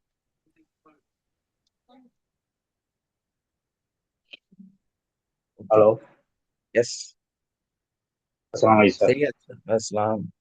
சொல்லுங்க சையத். நைட்டு ஒரு 11 மணி போல சார், ஒரு வாரத்துக்கு முன்னாடியே பெரிய பாம்பு ஒன்று வீட்டு வாசல்ல வந்துருச்சு சார். ம் இது ரொம்ப நாள் வந்துதான் வருஷம் ஆகுது. ம் நைட்டு வந்துச்சு. பக்கத்துல இன்னொரு ஆள் கோபம் பண்ணாப்புல, 2 பேரும் சேர்ந்து அதை அடிச்சு போட்டாச்சு. கண்ணாடி விரியன்.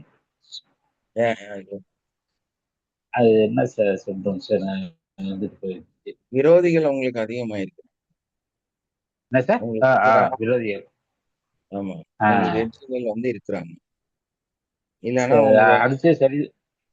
ஆ, உங்களோட பிளேஸை நீங்க இடம் மாத்துறதுக்கான டைம் வந்துருச்சுன்னா, ஆ, ஆ, நீங்க இருக்கிற வீட்டுல இருந்து வேற இடத்துக்கு ஷிஃப்ட் ஆ, ஆகும். ஆ, அதுக்கான ஆ, டைம்.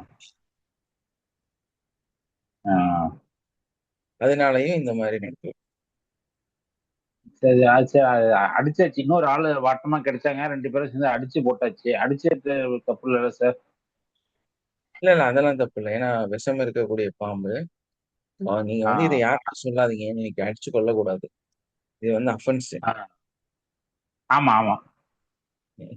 சரி, பொண்ணு தூக்கி வீசிட்டீங்கல்ல. அப்ப குறைச்சாச்சு சார். போச்சாச்சு, எல்லாம் விட்டுருங்க. அதை இனி ஆ, யார்கிட்டயும் இதை பத்தி சரிங்க சார். பேசிட்டு.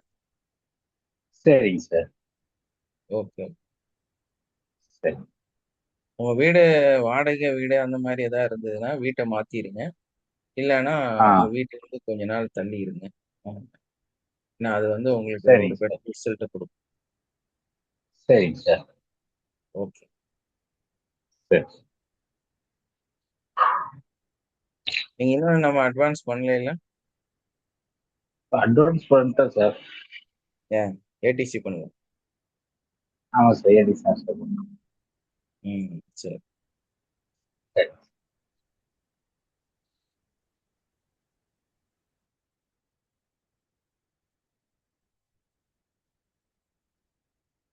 ஓகே. வேற யார் பேச போறீங்க? வேற என்ன கேட்க போறீங்க?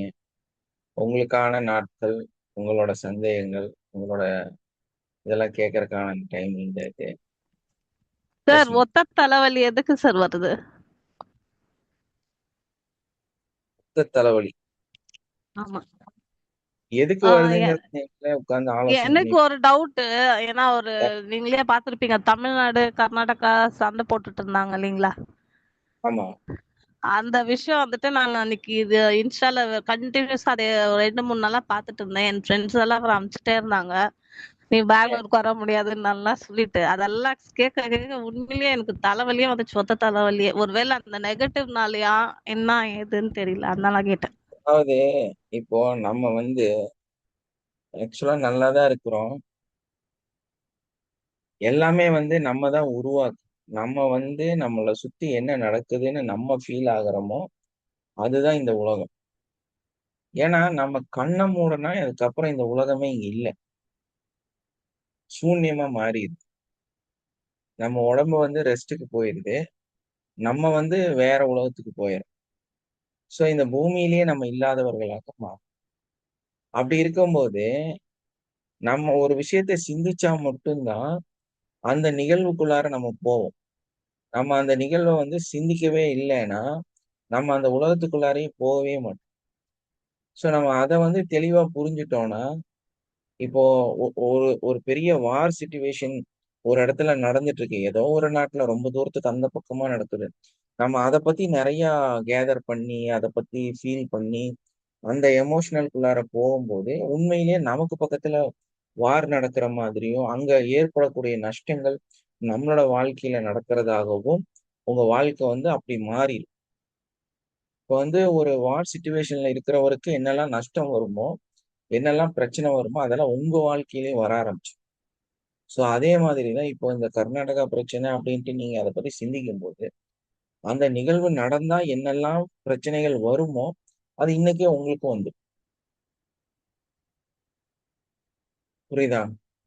இதை ரொம்ப சிம்பிளா ஓகே சொல்லணும் சார். அப்படின்னா, இதோட ஃபீலிங்ஸை புரிஞ்சுக்கணும் அப்படின்னா, இப்போ வந்து ஒரு வீட்ல வந்து ஒரு மரணம் வந்து சம்பவிச்சு. ஸோ அந்த மரணத்துல வந்து சொந்த தாயோ தகப்பனோ இல்ல யாரோ ஒருத்தர் வந்து இறந்துருக்காங்க. ஸோ அந்த குழந்தைகள் வந்து பயங்கரமான ஃபீலிங்ஸ்ல இருப்பாங்க இல்லையா?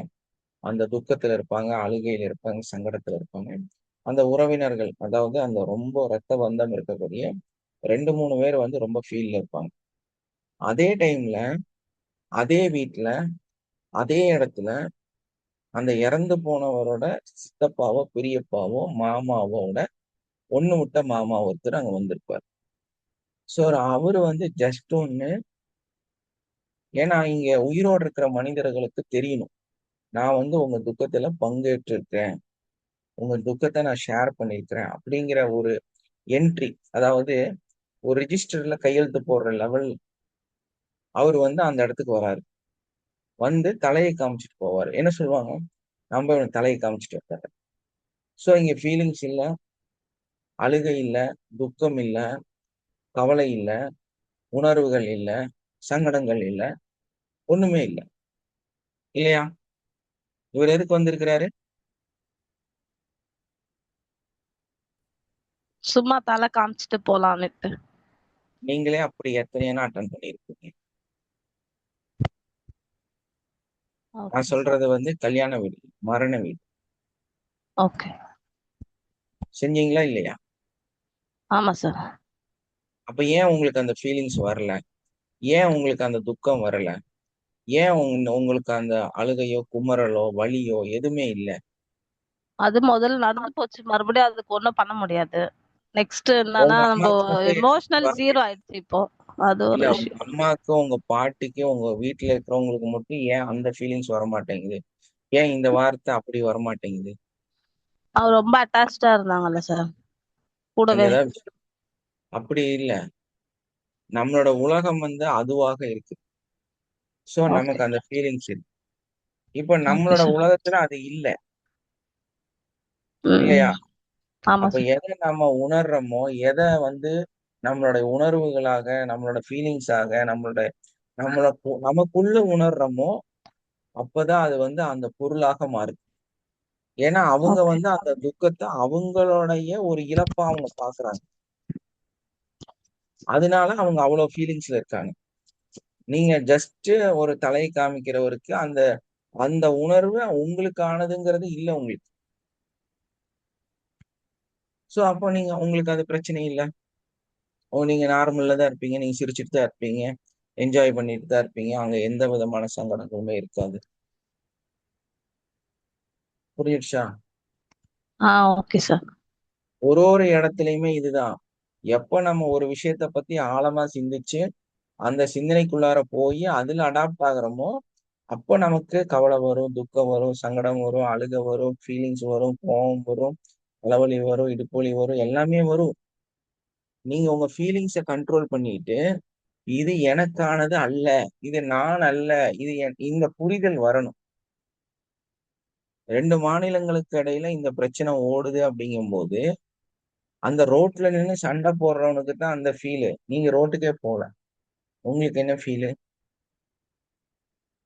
சார் அப்படி இல்ல, பெங்களூர்ல இருந்து அங்கிள் இருக்காரு, அவர் போலீஸ் தான், அவர் கன்னடக்காரரு. ஆக்சுவலி அவர் ஃபோன் பண்ணிட்டு நீ இன்னொரு பெங்களூருக்கு வர முடியாதுமா, நீ சென்னையில இருக்க, எப்படி பாக்குவ என்ன ஏதுன்னு அவங்களா ஃபீல் பண்ணி பேசுறதுனால எனக்கு அந்த அதாம்மா, அட்டாச்டோ அதுதான். என்னன்னு தெரியல, தலைவலி அதனால வந்தது.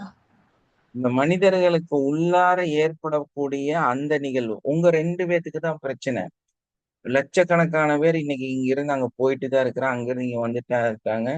இன்னைக்கு நேத்து நைட்டு கூட சிஎம்ஐயா அவங்க வாங்கன்னு இன்வைட் பண்ணியிருக்கிறாங்க. சோ இந்த நிகழ்வுகள்லாம் நடந்துட்டு தான் இருக்கும். பட் ஃபீலிங்ஸ்ல எப்ப நம்ம உள்ள போறோமோ அப்ப மாட்டிக்கும். புரியுதா? இது ஒன்றும் எஸ் சார். பாகிஸ்தானுக்கும் இந்தியாவுக்கும் இருக்கிற பிரச்சனை கிடையாது. ஓகே. இல்ல பக்கத்து அங்க இருக்கிறவங்க மாநிலங்கள் எல்லாம் ரொம்ப ஃபீல் பண்ணி பேசுறதுனால அந்த ஃபீலிங் எனக்கு வந்துருச்சா என்ன இதுன்னு தெரியல, அதனால அதான் கேட்டேன். அந்த ஆனா ஃபீலிங்ஸ் தான் ஒரு த்ரீ பிரச்சனை. டேஸ் தான் இருந்துச்சு அந்த தலைவலியே, அதுக்கப்புறம் இப்ப இல்ல. நீங்க ரியலைஸ் பண்ணீங்க இது ஒரு பிரச்சனை இல்லைன்னு, அதனால தலைவலி இல்லாம போச்சு.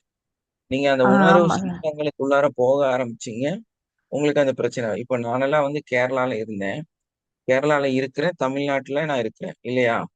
எங்களுக்கு இந்த கொரோனா டைம்ல பாஸ் எடுத்தாதான் விடுவாங்க. இப்ப சமீபத்துல கூட வந்து இந்த என்ன ஏதோ ஃப்ளூ ஃபீவர் வந்துருச்சு. ஸோ அப்ப என்னன்னா, இங்கிருந்து போற வண்டி எல்லாமே வந்து உள்ள தமிழ்நாடுக்குள்ளார என்ட்ரியே விட மாட்டாங்க. ஸோ அப்ப என்ன பண்ணுவாங்கன்னா, எங்களை ஃபுல்லா செக் பண்ணி, மெடிசன் எல்லாம் செக் பண்ணி, அதுக்கப்புறம் அந்த டெம்பரேச்சர் எல்லாம் பார்த்து, அதுக்கப்புறம் தான் என்ட்ரி போட முடியும். இல்லைன்னா பாஸ் வாங்கி தான் உள்ளேயே போகும். ஸோ இதெல்லாம் வந்து நம்ம டெய்லி முன்னும் அந்த செக் போஸ்ட் கிராஸ் பண்றது, அது வந்து ஒரு பிரச்சனையும் இல்லை. இன்கேஸ் அப்படி விடமாட்டேன்னு சொன்னா கூட ஜாலியா வீட்டுக்கு போய் பேசாம உட்காந்து, இதெல்லாம் ஒரு டென்ஷனே கிடையாது. நம்ம எதை சிந்திக்கிறோமோ அதுதான் நாம மாறுவோம்.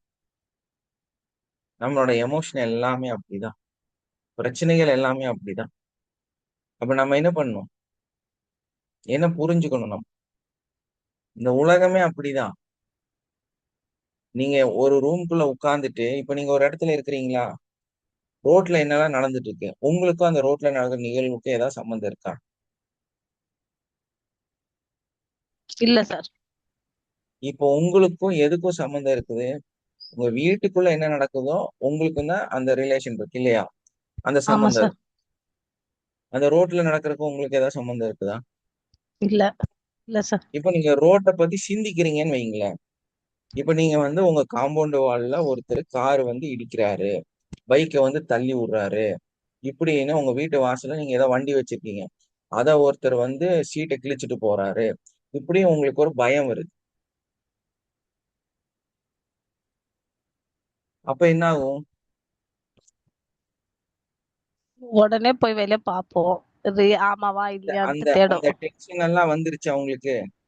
ஆனா ஆமா சார். நீங்க உட்கார்ந்துட்டே போய் பார்க்காம சிந்திச்சுட்டு மட்டும் இருக்கிறீங்கன்னு வைங்களேன். அப்ப நீங்க என்ன ஆயிடுறீங்கன்னா உங்க வீட்டுல இருந்து ரோட்டுக்கு போயிருக்கீங்க. Yes sir. ரோட்ல என்ன இருக்குங்கிறத சிந்திக்கும் போது, ஆனா நீங்க வீட்டுக்குள்ளதான் இருக்கிறீங்க. உங்க மனசு எதை சிந்திக்குதோ அந்த இடத்துக்கு நீங்க போயிருவீங்க. அப்போ அங்க இருக்கிற கூட்டம், அங்க இருக்கிற நிகழ்வு, அங்க இருக்கிற கிரௌடு, அங்க இருக்கிற மக்களோட நடவடிக்கை, இதெல்லாம் உங்க உடம்புக்குள்ள வந்துடும். அப்ப நீங்க அதுக்கு தகுந்த மாதிரி டென்ஷன் ஆக ஆரம்பிச்சிருவீங்க. ஃபீலிங்ஸ் வர ஆரம்பிச்சிடும் இல்லையா? S sir. ஆனா உண்மையிலே ரோட்ல போய் பார்த்தா அந்த மாதிரி ஒண்ணுமே இருக்காது. எல்லாம் நார்மல்ல. ச்சே, ஓ எல்லாம் ஒண்ணுமே இல்லையே, நல்லா தானே இருக்குது, நான் தான் தப்பா நினைச்சுக்கணும். சரி வண்டி நல்லா தானே நிக்குது, சரி வாங்க போ அப்படின்னு சொல்லி ரிட்டர்ன் வந்துடும். Yes or no? Yes sir. ஆனா நம்ம வீட்டுக்குள்ள உட்காந்துட்டே சிந்திச்சா நம்மளே அதுல போய் விழுகிற மாதிரி ஆயிடுச்சு. எஸ், எல்லாமே இப்படிதான்.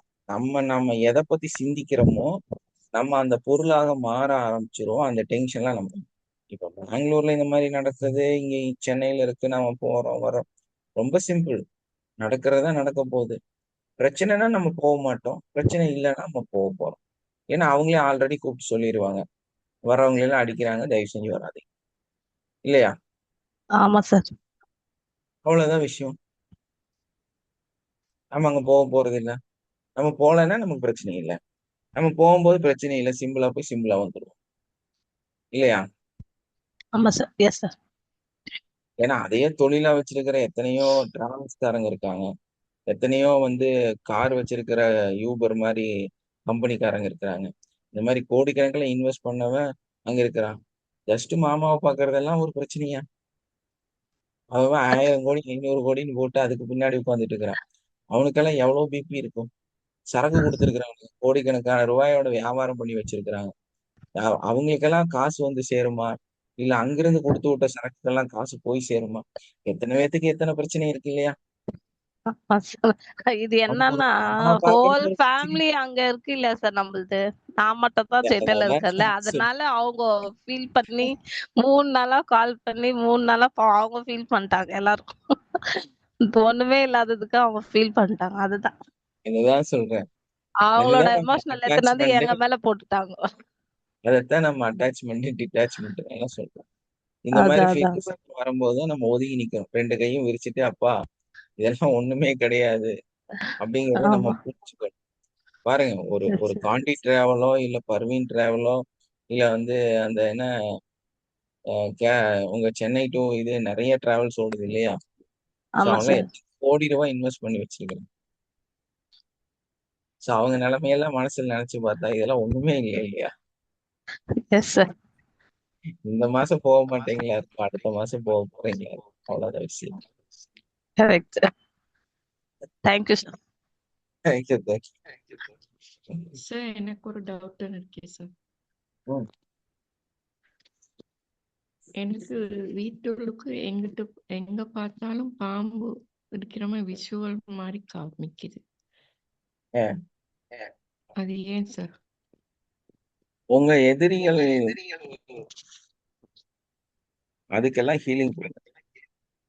உங்களுக்கு ஆப்போசிட்டா யார் இருக்காங்கன்னு சிந்திச்சு அதுக்கு தகுந்த மாதிரி அதை ஹீலிங் பண்ணிட்டே வாங்க, சரியாயிடும். சார் அப்படித்தான் கொடுத்தேன், கொஞ்ச ஏன், காலம் இல்லாம இருந்துச்சு, மறுபடி வருது. அப்ப மறுபடியும் அந்த வந்திருப்பாங்க, நீங்க மறுபடியும் அதே மாதிரி அவங்களுக்கு கொடுக்கணுமா, அந்த தென்படுறதுக்கு கொடுக்கணுமா? உங்களுக்கு தான் கொடுக்கணும், நம்ம இதுக்கு தென்படுறதுக்கு. அது தொடர்ந்து செஞ்சுட்டே இருக்கிறாங்க சார். சரி, நீங்க அந்த எண்ணத்தை விடுங்க. சார் அதை நான் மறந்துட்டேன், ஆனா மறுபடி அந்த இது வருது. மறக்கிறது இல்ல, மறக்கிறதுக்கும் விட்டுறதுக்கும் வித்தியாசம். மறக்கிறதுங்கிறது நம்ம ஒதுக்கி வைக்கிறோம்னா, விடுறது வேண்டான்னு வைக்கிறதுங்கிறது அதை பத்தி சிந்தனை திரும்ப சுத்தமா வராமே இருக்கு. மறக்கிறதுங்கிறது அங்க இருக்குதுங்கிறது மறந்தா என்ன வரும்? அதுல எதிர்வினை என்ன? ஞாபகம் வருது இல்லையா? கண்ணை திறந்தா மறதி, கண்ணை மூடனா திரும்ப அது வரத்தான் செய்யும். ஆனா விடுறது அப்படிங்கிறது ஃபர்கிவ்னஸ் அப்படிங்கிறது வந்து நம்ம கொடுத்தாச்சு, நம்ம கொடுக்கறது அது. சோ அது திரும்ப வரப்போறது இல்லையா? ஏன்னா அந்த ஃபர்கிவ்னஸ் ஒர்க் ஆகுறது எப்போ ஒர்க் ஆகும்? அந்த தவறை நம்ம செய்யாம இருக்கும் போதுதான் ஃபர்கிவ்னஸே வேலை செய்யும். சோ நம்ம அதை சிந்திக்காம இருக்கும் பொழுதுதான் நம்ம வந்து அந்த அந்த ஃபர்கிவ்னஸே ஒர்க் ஆகும். சோ அப்ப நம்ம விட்டு கொடுக்கறதே முடிவு பண்ணிட்டோம்னா ஒன்னா அந்த தப்பை பண்ணாம இருக்கிறது, இல்லைன்னா அதை பத்தி நம்ம எந்த விதத்திலையும் சிந்திக்காம, அதுதான் உண்மையான ஃபர்கிவ்னஸ்.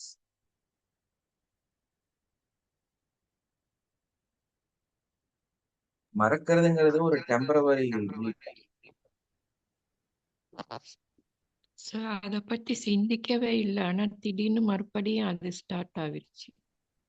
அதாவது நீங்க ஃபர்கிவ்னஸ் கொடுத்ததுல பத்தலைன்னா, ஏன்னா உங்களுக்கு அவங்க திரும்ப திரும்ப பண்றாங்க அப்படிங்கிற எண்ணம் இருந்துச்சுன்னா நம்ம மன்னிக்கலன்னு தான் அர்த்தம்.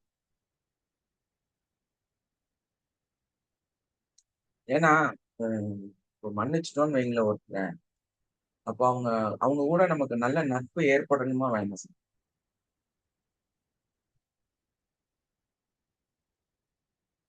அவங்க மேல உங்களுக்கு ஒரு அன்பு வரணுமா வேண்டாம்?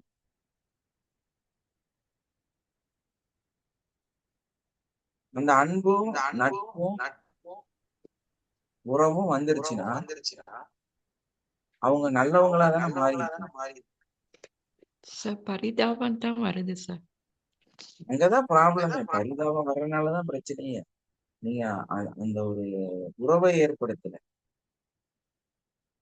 பரிதாபம் வருதுனாலே உள்ள வந்து உங்களுக்குள்ள ஒரு கோபமோ இல்ல வந்து சாக்ரிஃபைஸ், அதாவது எப்படி சொல்லணும்னா உங்களோட வெற்றியை அங்க வந்து நிலைநாட்டுறீங்கன்னு அர்த்தம். ஒரு மனுஷனை நம்ம வந்து அவங்க தோத்துட்டாங்க அப்படின்னு நினைக்கும் போது நம்ம வந்து நம்மளோட கர்வத்தையோ பெருமையையோ நம்ம வெளிப்படுத்துறோம். ஏன்னா பரிதாபம் தோணும் போதே அங்க அதுதான் உருவாகுது. ஏன்னா அவங்க பரிதாபமான நிலையில இருக்கிறாங்க அப்படிங்கும் போது நீங்க வெற்றியாளராக தானே இருப்பீங்க. அது உங்க ஆள் மனதில அந்த மாதிரிதான் பதிஞ்சிச்சு.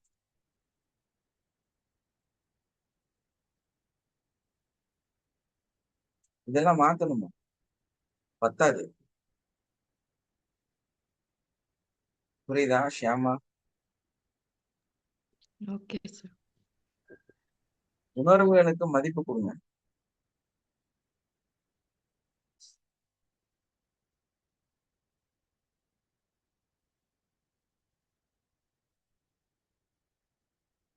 ஓகே, வேற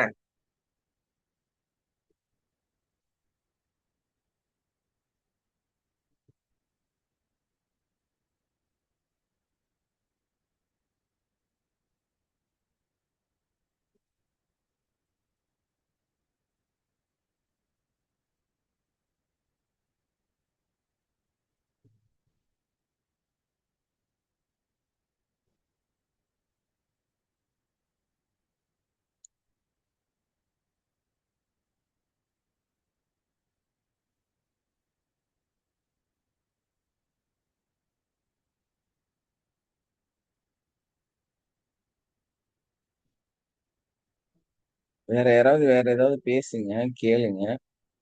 நானும் எவ்வளவு நேரம் பேசிட்டே இருக்கிறேங்களா?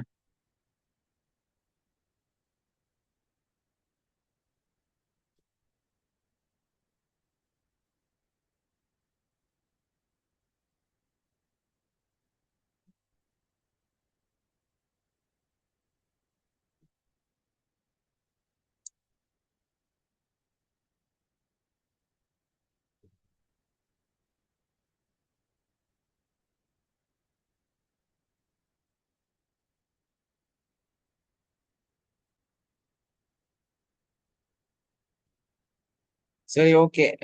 இப்போ வந்து நீங்க சார் வணக்கம் சார், சசிகுமார் சார், கோயம்புத்தூர்ல எஸ் இருந்து. எஸ் எஸ் வணக்கம் சசிகுமார் வணக்கம் சார். சொல்லுங்க. நம்ம 12 days கிளாஸ் முடிச்சு டேப்பிங் பண்ண ஆரம்பிச்சோம்ல சார். ஆ, நான் வந்து இப்போ இந்த one month morning 6 o'clock class attend பண்ணி ட்ரைனிங் பண்ண சொன்னீங்களா சார்? அடுத்த அட்வான்ஸ் கிளாஸ் போறதுக்கு முன்னாடி ஆமா அந்த ஆ, டாப்பிங் நம்ம பண்ண ஆரம்பிக்கும் போது சார், மார்னிங் நைட்டு 2 times தான் நான் வந்து அந்த டாப்பிங் பண்ணிட்டு இருக்கேன். சரி. இப்போ அந்த டாப்பிங் பண்ண ஆரம்பிச்சது வந்து நம்ம தூக்கம் அதிகமா வருது. அது ஏன் சார் அந்த மாதிரி? உங்க உடம்பு ஏதோ சம்திங் கரெக்ஷன் பண்ண சொல்லு. Something corrections means? உங்க உடம்பு ரெஜுனேட் ஆகுது, இளமையை நோக்கி சரி போகுது. சார். அப்போ உங்க உடம்புக்கு ஓ வந்து தூக்கம் வேணுங்கிறத வந்து அது இண்டிகேட் ஆகுது. தூங்கிருங்க. Okay sir. சார் நான் நைட்டு 11-11:30 தூங்க போயிடுறேன் சார், ஒர்க் எல்லாம் முடிச்சுட்டு. சரி மார்னிங் எப்பவுமே வந்து 5:30க்கெல்லாம் எப்பவுமே நான் எந்திரிச்சிருவேன். ஸோ சரி சம்டைம்ஸ் ஒரு half an hour ஏர்லியா தூங்க போறோம் அப்படின்னா 4:30க்கெல்லாம் கூட எந்திரிச்சிருவேன் சார். இப்போ நான் வந்து நம்ம கிளாஸ் அட்டன் பண்றதுக்காகவே 5:45க்கு அலாரம் வச்சு எந்திரிக்கிற மாதிரி இருக்கு. ம், சம்டைம்ஸ் வந்து பாத்தீங்கன்னா ஒர்க் பண்ணிட்டு இருக்கும்போது கூட ஒர்க் பிளேஸ்ல கூட அப்படியே ஒரு ஈவினிங் ஒரு 3-4 o'clock ஆகும்போது அப்படியே கண்ணெல்லாம் சொக்கிட்டு தூக்கம் வர மாதிரி இருக்கு சார். ம். இது அது என்னன்னா, அது சொல்லுங்க சார். ஒண்ணு எனர்ஜி குறைவா இருக்குது, சரி சார். இன்னொன்னு உங்க உடம்பு வந்து அந்த 7 மணி நேரம் 8 மணி நேரங்கிறது வந்து அந்த உடம்போட நியதி. சரி சார். பல நோய்கள் வந்து குணமாகறதுக்கு நீங்க 8 மணி நேரம் தூங்கியே ஆகும். சரி சார். கண்டிப்பா ரெஸ்ட் வேணும். உடம்பு வந்து கம்பல்சரி அதை கேட்கும். நம்ம சரிங்க உடம்பு சார். வந்து இயற்கையை நோக்கி பயணிக்க ஆரம்பிக்குது. அதோட சிஸ்டம் ஆமாங்க. எல்லாமே வந்து இயற்கையா மாற ஆரம்பிக்குது. அப்ப நம்ம கண்ட்ரோல்ல அது இருக்காது, கான்சியஸ்ல இருக்காது, அது சப்கான்சியஸ்ல ஓகே சார். இருக்கும். அப்ப அந்த ஆமா சார். சப்கான்சியஸ் எல்லாமே அந்த தூக்கம் வர்றது இது பண்றது எல்லாமே நம்மள கண்ட்ரோல் மீறி நடக்கிற மாதிரி இருக்குதுங்க. எனக்கு ஏதோ டிரைவிங்ல இருக்கும்போது தூக்கம் வந்துருமோன்னு ஒரு பயம் இருக்கு. அதனாலதான் சார்ட்ட கேட்கணும்னு நினைச்சிருந்தேன். இப்ப நீங்க அந்த வந்து 11:30 மணிக்கு தூங்குறத வந்து 10:30 மணிக்கே தூங்குற சரி சார். பழக்கத்தை கொஞ்சம். சரி சார். அப்போ நீங்க வந்து கொஞ்சம் ஒரு 1 hour பிஃபோராவே தூங்குங்க.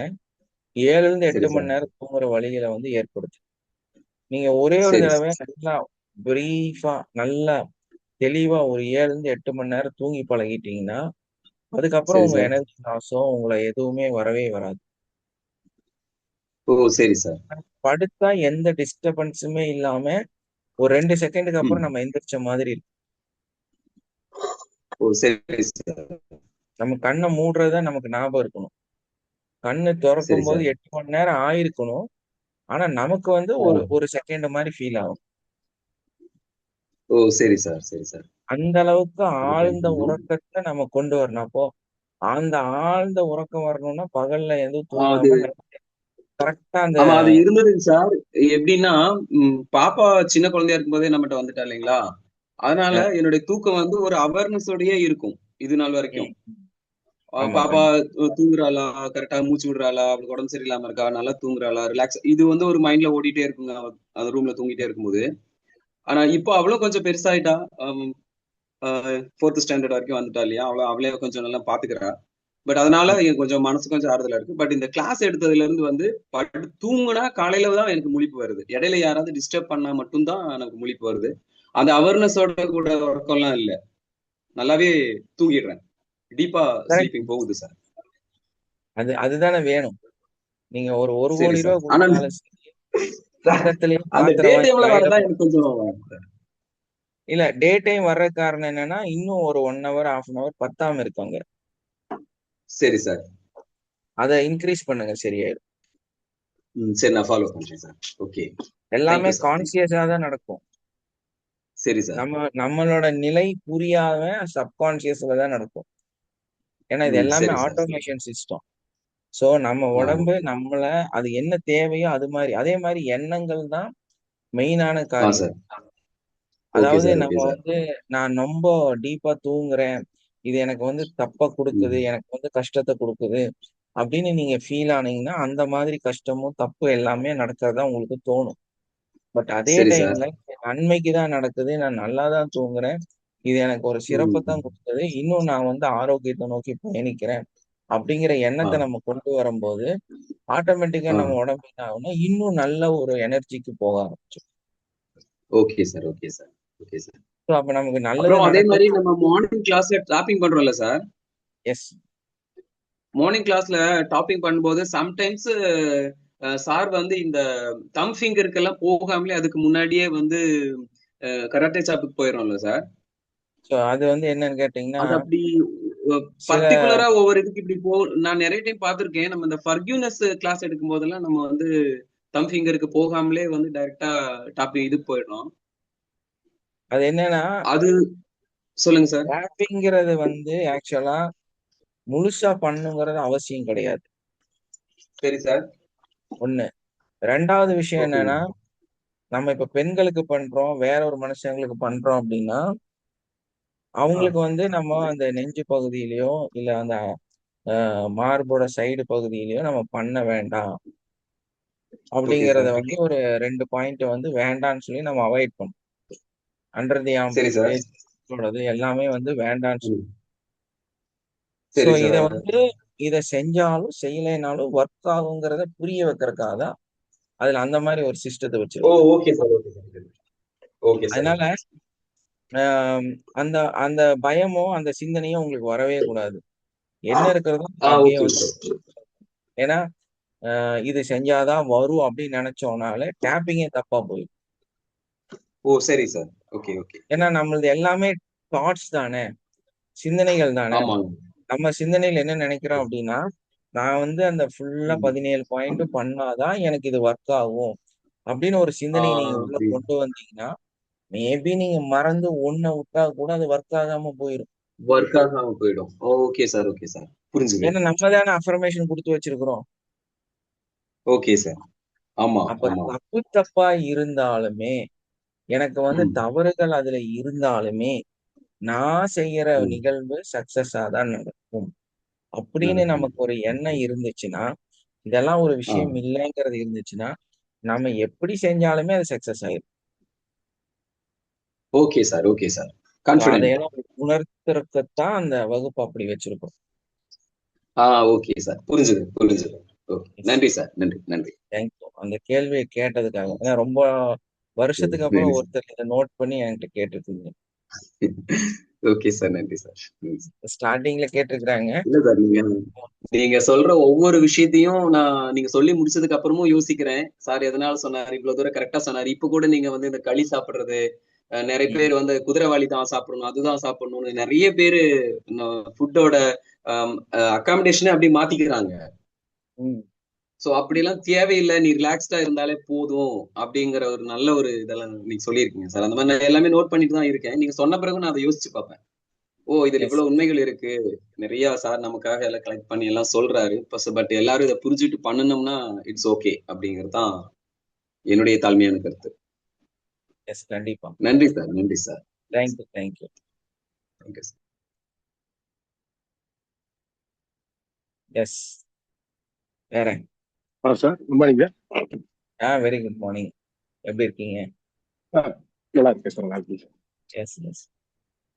சார் ஒண்ணு சார், இப்போ நம்ம இந்த இப்போ ஜாதக பலன்கள்லாம் இருக்குல்ல சார், இப்போ ஜாதகத்தை மேபி டைமிங் கொஞ்சம் சேலஞ்சிங்கா இருக்கு, கொஞ்சம் சரியில்லைன்னா அதை நம்ம டேப்பிங் மூலம் ஓவர் கம் பண்ண முடியுமா சார்? ஆ நேரம் காலம் சரியில்லைன்னு உங்களுக்கு ஒருத்தங்க வந்து சொல்றாங்க. ஸோ அப்போ வந்து ஆக்சுவலா இது எல்லாமே கர்ம பலன் தானே. நேரம் சரியில்லைன்னு சொல்றது என்ன? Okay okay sir. கர்ம பலன் தானே இது. Okay sir. இந்த கர்மா வந்து எங்க இருந்து உருவாகுது? பாஸ்ட் லைஃப்ல இருந்து உருவாகுது இல்லையா? ஆமாம் சார், ஆமாம் சார். ஸோ உங்களுடைய ஜாதகம் வந்து கணிக்கிறாங்க. அதுல வந்து நேரம் சரியில்லை அப்படிங்கும்போது அதுல தோஷமா எதை பித்திரு தோஷமா சொல்லுவாங்க, இல்லைன்னா வந்து அதுக்கான பரிகாரங்களை நம்ம பார்த்தோம்னா அது வந்து உங்களோட மூதாதையரோட ப்ராப்ளமா இருக்கும் இல்லையா? So S sir, yes sir. ஒரு பாஸ்ட்ல 2 பாஸ்ட் வரைக்கும் நம்ம டீட்டெயிலா போறோம். அதாவது உங்களோட பாஸ்டும் உங்க அப்பாவோட பாஸ்ட் லைஃபும் அதுக்கு மேல இருக்கிற ஓகே பாஸ்ட் சார். லைஃப் பத்தியும் நம்ம வந்து இங்க வந்து டேப்பிங் பண்ணணும். எப்படின்னு கேட்டீங்கன்னா, நீங்க பேசிக் தான் முடிச்சிருக்கீங்க இல்லையா? அட்வான்ஸ் முடிக்கும் ஆமாம் சார், போது ஆமாம் சார். இதுக்கான பதில்களை வந்து நம்ம அதுல கத்து கொடுத்துரும். எப்படி கத்து கொடுக்குறோம் அப்படின்னா, ஓகே ஓகே நீங்க வந்து உங்க அப்பாவோட கர்மாவையும் உங்க அப்பாவோட அப்பாவோட கர்மாவையும் அங்க போய் அவங்கள்ட்டயே நம்ம டீல் பண்ணி கிளியர் பண்ணிடுறோம். Okay okay sir. ஸோ இந்த டேப்பிங்ல வந்து நீங்க இப்போ பேசிக் பண்ணிருக்கிறனால இப்போ ஒரு பேசிக் லெவல்ல வந்து நீங்க எல்லாம் கிளியர் பண்ணிடுவீங்க. அட்வான்ஸ் லெவல் வரும்போது உங்க அப்பா கிட்டே உட்காந்து பேசுவோம். இப்போ அதுதான் இப்போ உங்க ஜாதகத்துல வந்து நேரம் காலம் சரியில்லை, உங்களுக்கு வந்து கட்டம் சரியில்லை, சூழல் சரியில்லைங்கும் போது அதோட பரிகார லெவல் நம்ம பார்க்கும்போது நிச்சயமா வந்து நம்மளோட பாஸ்ட் லைஃப்ல இருக்கிற ஒரு விஷயம் தான் இருக்கும். ஸோ நம்மளை ஓகே ஓகே பொறுத்தவரையிலும் அட்வான்ஸ் முடிச்சிருவங்க எல்லாருமே வந்து அவங்களுக்கான டேப்பிங் பண்ணும்போது நம்ம ஃபர்ஸ்ட் பண்றதே என்னன்னா இந்த கர்மா இல்லைன்னா பாஸ்ட் லைஃப் உங்க தலையெழுத்து இதையெல்லாம் தான் கரெக்ஷன் மாத்தியே எழுதிடும். ஓகே ஓகே உங்க கட்டத்தை மாத்திடுவோம். Okay sir. Okay sir. உங்க கட்டை வந்து இப்போ என்ன பாதம் வந்து தப்பா இருக்குதோ இதை எல்லாமே வந்து மாத்தி எழுதுற ஒரு கிளாஸ் தான் வந்து நம்மளுடைய அட்வான்ஸ் கோர்ஸ் அப்படிங்கிறது. அப்போ கட்டமும் பாதமும் எல்லாமே மாறிடுச்சுன்னா அப்புறம் நீங்க என்ன ஆவீங்க? பாசிட்டிவான விஷயங்கள் நடக்கும் சார். எஸ், அவ்வளவுதான். புனர்ஜென்மம். நம்ம கிளாஸ் முடிக்கும் போதே நீங்க ஒரு அதாவது நியூ பர்த்னு நம்ம சொல்றோம், புனர்ஜென்மம். நீங்க திரும்ப இன்னொரு ஜென்மம் எடுத்துதான் இந்த கிளாஸை விட்டே வெளியே போவீங்க. அப்ப அந்த கடந்த காலம் அந்த ஜென்மங்கிறதே உங்களுக்கு இல்லையே. ஸோ நம்ம அந்த சிஸ்டம் முடிச்ச அன்னைக்கு அந்த நிமிஷத்துல உங்களுக்கு ஒரு புது ஜாதகமே எழுதும். அந்த நாள்ல அந்த நிமிஷத்துல என்ன இருக்குதோ அதுதான் இனிமேல் இருக்கக்கூடிய காலம் உங்களுக்கு. அது அவ்வளவு பவர்ஃபுல்லான கிளாஸ். நிறைய பேர்த்தோட வாழ்க்கையை மாத்தி எழுதிட்டு வாங்க. நான் சொல்றதை விட அத முடிச்சவங்க சொல்றதா நல்லா இருக்கும். உங்க வாழ்க்கை மாறி இருக்காமா? நீங்க புதுசா பிறந்த குழந்தையா இன்னைக்கு புது வாழ்க்கைய வாழ்ந்துட்டு இருக்கீங்களா? யாராவது ஒருத்தர் ஷேர் பண்ணுங்க மைக் ஆன்.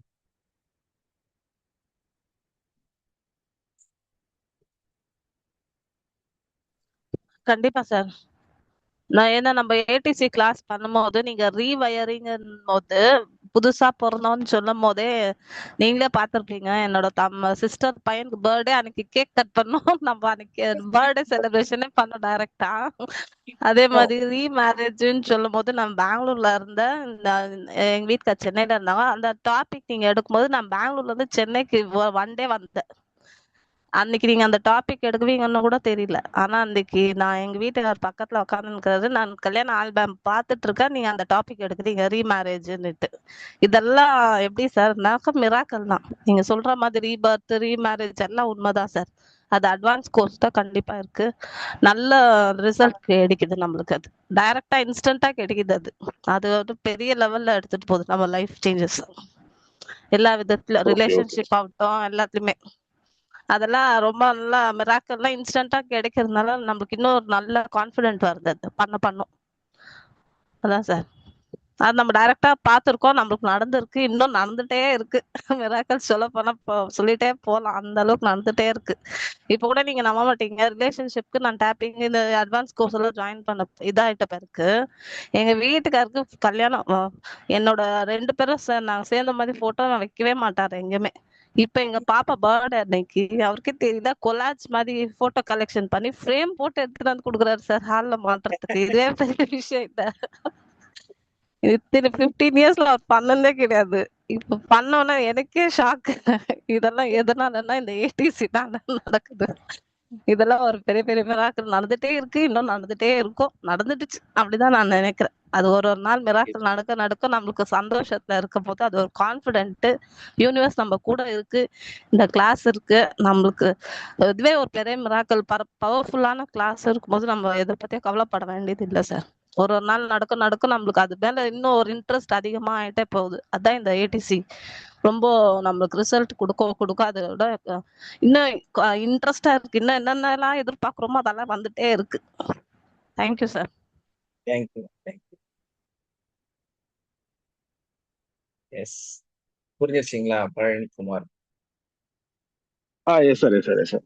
சீக்கிரமா அட்வான்ஸ்ல ஜாயின் பண்ணுங்க. உங்க ஒரு new okay okay birth, sir. ஒரு புது உலகத்தை வந்து சந்திங்க. அந்த ஓகே ஓகே சார். எழுதி வச்சிருக்கிற அந்த தலையெழுத்தை மொத்தமா இல்லாம பண்ணிடு. Okay okay sir. ஆரோக்கியமாகட்டும், பண வசதி ஆகட்டும், உறவுகள் ஆகட்டும், எல்லாமே மேன்மை ஆயிடும். ஸோ அதனாலதான் இந்த செலிபிரிட்டிஸ் எல்லாருமே வந்து இந்த கிளாஸஸ் அட்டன் பண்ணிட்டு இருக்கிறாங்க. ஏன்னா நிறைய இந்த என்எல்பி அந்த மாதிரி எல்லாம் நியூரோ சயின்ஸ்ன்னு சொல்லிட்டு எல்லாம் நிறைய கிளாஸஸ் இருக்கு. ஸோ அதுல எல்லாம் அவங்க போகாம ஏன் வராங்க அப்படின்னா, இதோட ஒரு சின்ன துகளை எடுத்துதான் அதுல வச்சுட்டு அவங்க அவங்களோட ஜாப் செய்யறாங்க, அவங்க தொழிலை செய்யறாங்க. ஆனா இதுதான் மூலங்கிறது, இதுதான் வந்து ரியாலிட்டிங்கிறதும், இதுலதான் வந்து எல்லா நிகழ்வுகள் இருக்குங்கிறது தான் இதுல இருக்கக்கூடிய மிகப்பெரிய அதிர்ச்சி. So okay okay. நம்ம அதை கம்ப்ளீட் பண்ணும்போது நம்ம உண்மையிலேயே அந்த ரீபர்த், நம்மளோட அந்த வீடியோஸ் எல்லாம் பார்த்துருப்பீங்க. அந்த நம்ம இவரு சார் ஒருத்தர், அவர் வந்து ப்ரொஃபஸர், அவர் வந்து அவர் பேர் சிவகுமார் தாமா, நீங்க ஷேர் பண்ணிருக்காரு.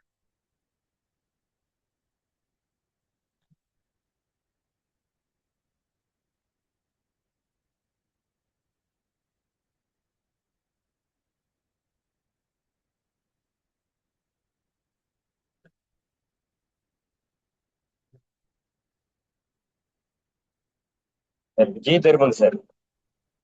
ஏன் வேற ஒரு பேர் கேட்டீங்களா? விஜய் தர்மனுங்க. விஜய் தர்மன் இல்ல, நம்ம இவரு ஒரு பேர் என்ன, எனக்கு என்ன வரும், சின்னசாமிங்க. சின்னசாமி, சின்னசாமி சார்.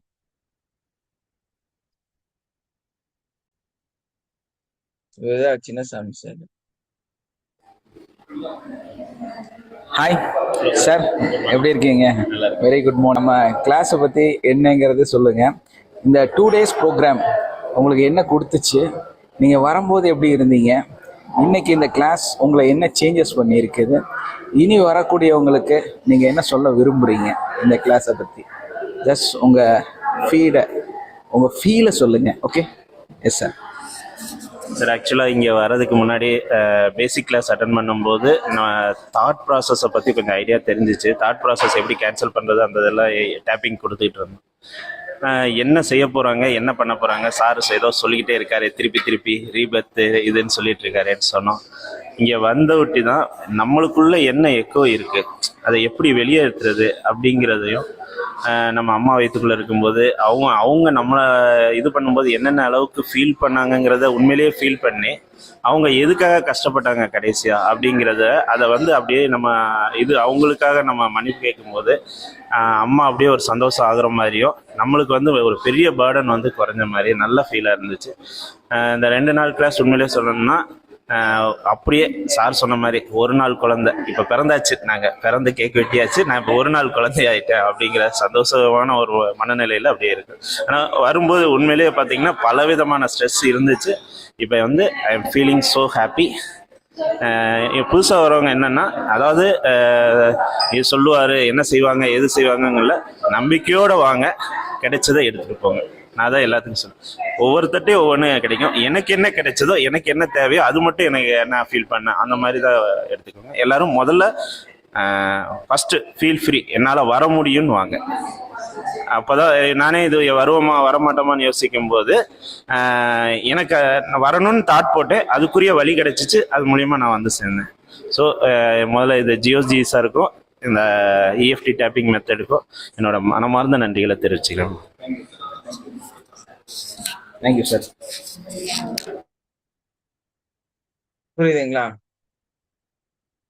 பாத்தீங்களா? சார். ஸோ இவர் வந்து ஒரு காலேஜ் ப்ரொஃபஸரு. ஸோ அவர் வந்து நம்ம கிளாஸ் அட்டன் பண்ணியிருக்காரு, சின்னசாமி பேர் அவர். ஸோ அட்வான்ஸ் கோர்ஸ் பண்ணவங்களுக்கு எல்லாத்துக்குமே வந்து அந்த நாள் வந்து ஒரு மிகப்பெரிய வித்தியாசத்தையும் ஆன் ஸ்பாட் கிளியர் உங்க வாழ்க்கையை அப்படியே தூக்கி போட்டு மாத்துறதுன்னு தான் அந்த கிளாஸோட முக்கியத்துவம். அந்த டைரக்ட் கிளாஸ் ரொம்பவுமே சிறப்பா இருக்கும். ரொம்பவுமே வந்து அற்புதமான விஷயங்களை வந்து நமக்கு தரும்.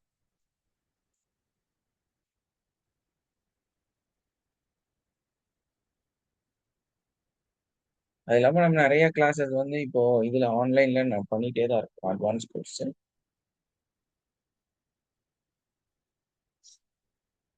4வது பேட்ச் நம்ம ஸ்டார்ட் பண்ண போறோம். ஸோ அதுக்கான ரிஜிஸ்ட்ரேஷன் எல்லாம் பண்ணிட்டு இருக்கிறோம். நீங்க வந்து யார் அதுல ஜாயின் பண்ணணும்னு பிரியப்படுறீங்களோ நீங்க அதுக்குண்டான டீட்டெயிலுக்கு எனக்கே நேரடியாக கால் பண்ணி ஜாயின் பண்றதை உங்க விருப்பத்தை வாட்ஸ்அப் மூலமாகவோ இல்லைன்னா வந்து நேரடியாக கால் மூலமாகவோ நீங்க தெரிவிக்கணும். இப்போ நம்ம வந்து அந்த வகுப்பு என்னைக்கு நடத்த போறோம் அப்படிங்கிறத வந்து டீட்டெயில் பண்ணுவோம். ஸோ அந்த மாதிரி டீட்டெயில் பண்ணும்போது அந்த நாளில் வந்து நீங்க நேரடியா வந்து ஒன்னே நான் சந்திக்கலாம் நேரில். ஸோ அங்கே நிறைய விஷயங்கள் நாங்கள் செஞ்சு தருவோம். ஸோ உங்க பிரச்சனைகள்லாம் கண்டுபிடிச்சிருவோம். மேபி உங்களுக்கு ஏதாவது தவறான நெகட்டிவான பிளாக் மேஜிக் அந்த மாதிரி எல்லாம் இருந்தா அந்த கிளாஸ்லயே அதெல்லாம் காமிச்சு கொடுத்துரும். ஸோ நம்மளுடைய ஒரு கிளாஸ்ல வந்து அவங்களுக்கு அந்த பிரச்சனை இருக்கு, பிளாக் மேஜிக்கோட ப்ராப்ளம் இருந்துச்சு. ஸோ நம்ம அந்த டேப்பிங் மெத்தட் எல்லாம் செஞ்சுட்டே இருக்கும்போது அது அவங்க உடம்புக்குள்ளார வந்துருச்சு. வந்து கிட்டத்தட்ட ஒரு 2 அடி உயரத்துல அவங்க பறந்துட்டு இருக்காங்க. இது எல்லாருமே கண் கூட பார்த்தோம் நாங்க. இப்போ சார் பேசியிருந்தாருல அந்த கிளாஸ்ல இருந்த ஒருத்தவங்க தான். அவங்களோட நெகட்டிவ் வந்து அந்த அளவுக்கு மோசமா இருந்துச்சு. ஸோ அந்த ஒரு 2 அடி உயரத்துல அவங்க அப்படியே மிதந்துட்டு இருந்தாங்க. அதுக்கப்புறம் நம்ம வந்து அது அப்படியே கீழே அவங்க இறங்கிட்டாங்க. ஸோ எல்லாருமே அதிசயமா அன்னைக்கு நடந்த அந்த ஒரு நிமிஷத்தை ரொம்பவுமே நாங்க எல்லாருமே வியந்து பார்த்தோம். அந்த அளவுக்கு வந்து பவர்ஃபுல்லான விஷயம். நம்ம அதே மாதிரி இன்னொரு செஷன் நாங்க நடத்திட்டு இருக்கும்போது நாங்க இருக்கிறது வந்து ஒரு டூம்குள்ள இருக்கிறோம். டூம்குள்ளார மெடிடேஷன் பண்ணிட்டு இருக்கிறோம். இந்த ஈசா யோகால எல்லாம் இருக்குங்கல்ல அந்த மாதிரி ஒரு டூம், அதுக்குள்ளார உட்கார்ந்துட்டு நாங்க வந்து ப்ராக்டிஸ் பண்ணிட்டு இருக்கோம். இந்த இந்த கிளாஸை வந்து நடத்திட்டு இருக்கோம். ஸோ அந்த டூம்குள்ள உட்கார்ந்துருக்கிறோம். அந்த டூம்குள்ள மழை பெஞ்சிட்டு எங்கேயாவது அப்படி காங்கிரீட்டுக்குள்ளார மழை பெய்யுமா? உங்களால பார்க்க முடியுமா?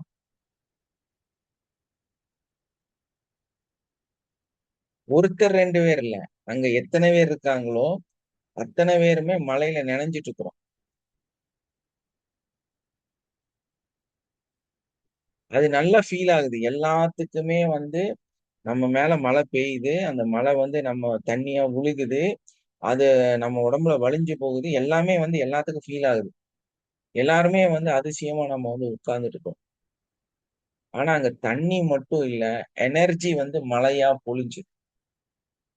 ஸோ எப்படி வந்து நம்ம தண்ணியில நனைஞ்சா நமக்கு உண்மையிலே வந்து அந்த நினைகிற ஃபீல் வருமோ அது கம்ப்ளீட்டா உணர்ந்தோம். கம்ப்ளீட்டா வந்து அன்னைக்கு எல்லாருமே அந்த நனைஞ்சதை வந்து ஃபீல் ஆனாங்க. ஆனா நம்ம அந்த சொன்ன ஒரு வார்த்தை மட்டும்தான். இப்ப மழையில நம்ம நினைய போறோம் அப்படின்னு உடனே மழையில அப்படியே நினைஞ்சிடும். எஸ். யாராவது மழையில் நினைஞ்சவங்க இருக்கிறீங்களா? அந்த கிளாஸ்ல இருக்கோம் சும்மா இருக்கிறீங்கன்னு நினைக்கிறேன். நான் இருக்கேங்க, டிராவலர்ல இருக்கேங்க. எஸ், குமார் சார் இருக்காரு, அவரே பார்த்துட்டு சொல்லுங்க சார். நினைஞ்சீங்களா சார்? குமார் சார். ஆமாங்க சார், அது எஸ். மறக்க முடியாத ஒரு சம்பவம்னு வச்சுக்கேன். வாழ்க்கை அந்த ஒரு முழு நிகழ்வும் வந்து நம்மளால அந்த ஃபீலிங்ஸை மறக்கவே முடியாது. ஸோ இந்த மாதிரி நிறைய மிராக்கள் வந்து அந்த கிளாஸ்ல இருக்கு. அந்த அட்வான்ஸ் கோர்ஸ்ல வந்து நிறைய மிராக்கிளான விஷயங்கள் வந்து நடக்கும். எத்தனையோ சார் நீங்க இருந்தீங்க அந்த ஃப்ளோட்டிங் டைம்ல அடுத்த கிளாஸ்ல அந்த அம்மா விழுந்தது.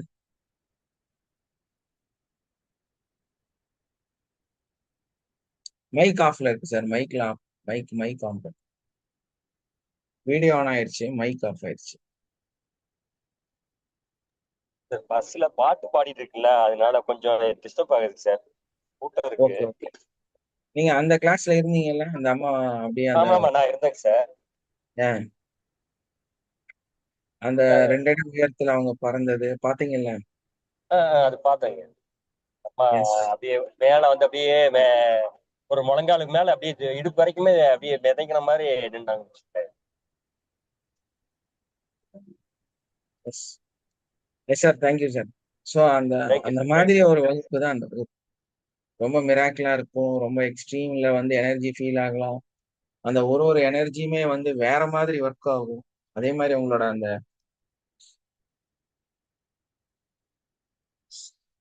அந்த ரீபர்த், ரீமேரேஜ்,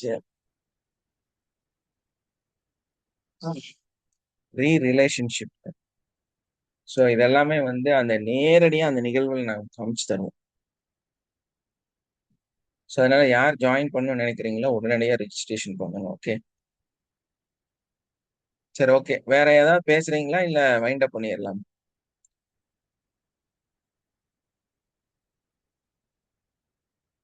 வைண்ட் அப் பண்ணிடலாமா?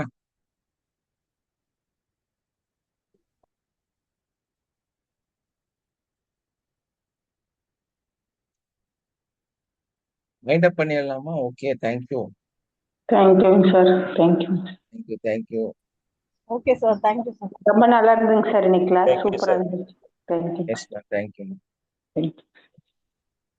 நம்ம யாராவது ஃபீட்பேக் எல்லாம் சொன்னீங்கன்னா தான் நல்லா இருக்கும். இன்னைக்கு கிளாஸ் எப்படி இருந்துச்சு, என்ன மாதிரி இருந்துச்சு சார் ரொம்ப அதெல்லாம். ரொம்ப நல்லா இருந்ததுங்க. நிறைய கேள்விகளுக்கு விளக்கம் கேட்டதும் நல்லா இருந்துச்சு. உங்களுடைய ஆன்சர் ரொம்ப ரொம்ப நல்லா இருந்துச்சு. நம்ம லைஃபையே உண்மையாவே அந்த தலையெழுத்தை மாத்துறோம், அந்த ட்ரோமாஸை மாத்துறோம், அந்த உள்ளுக்குள்ள இருக்கிற டாக்ஸின்ஸ் எல்லாம் வெளியேறுது. அதனால ஆரோக்கியம் நிறைய இம்ப்ரூவ்மெண்ட் இருக்கு. நம்மளோட தாட்ஸ் வந்து பாசிட்டிவா மாறிட்டு இருக்கு. நம்மளுக்கு பாசிட்டிவ் என்னன்னு தெரியாம நெகட்டிவா தான் சிந்திச்சுட்டு இருக்கிறோங்கிறது ரொம்ப லேட்டா தான் தெரியுதுங்க. அப்பதான் நம்மளை சரி பண்ணிக்க முடியும் ஈஸியா. ரொம்ப ரொம்ப சூப்பரா இருக்குங்க சார். தேங்க்யூங்க சார். உங்களுக்கு நிறைய நன்றிகள் சொல்றோம். தேங்க்யூங்க sir. Thank you so much. Yes, okay okay, thank you. வேற யாராவது கருத்து சொல்றீங்களா?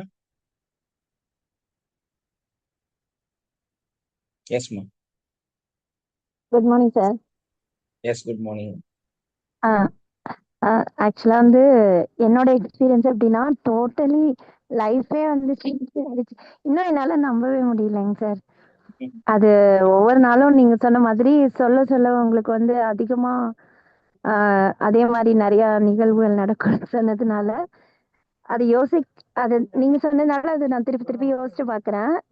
இல்லைன்னா நம்ம அது அவ்வளோ மறந்துருவோம்ல.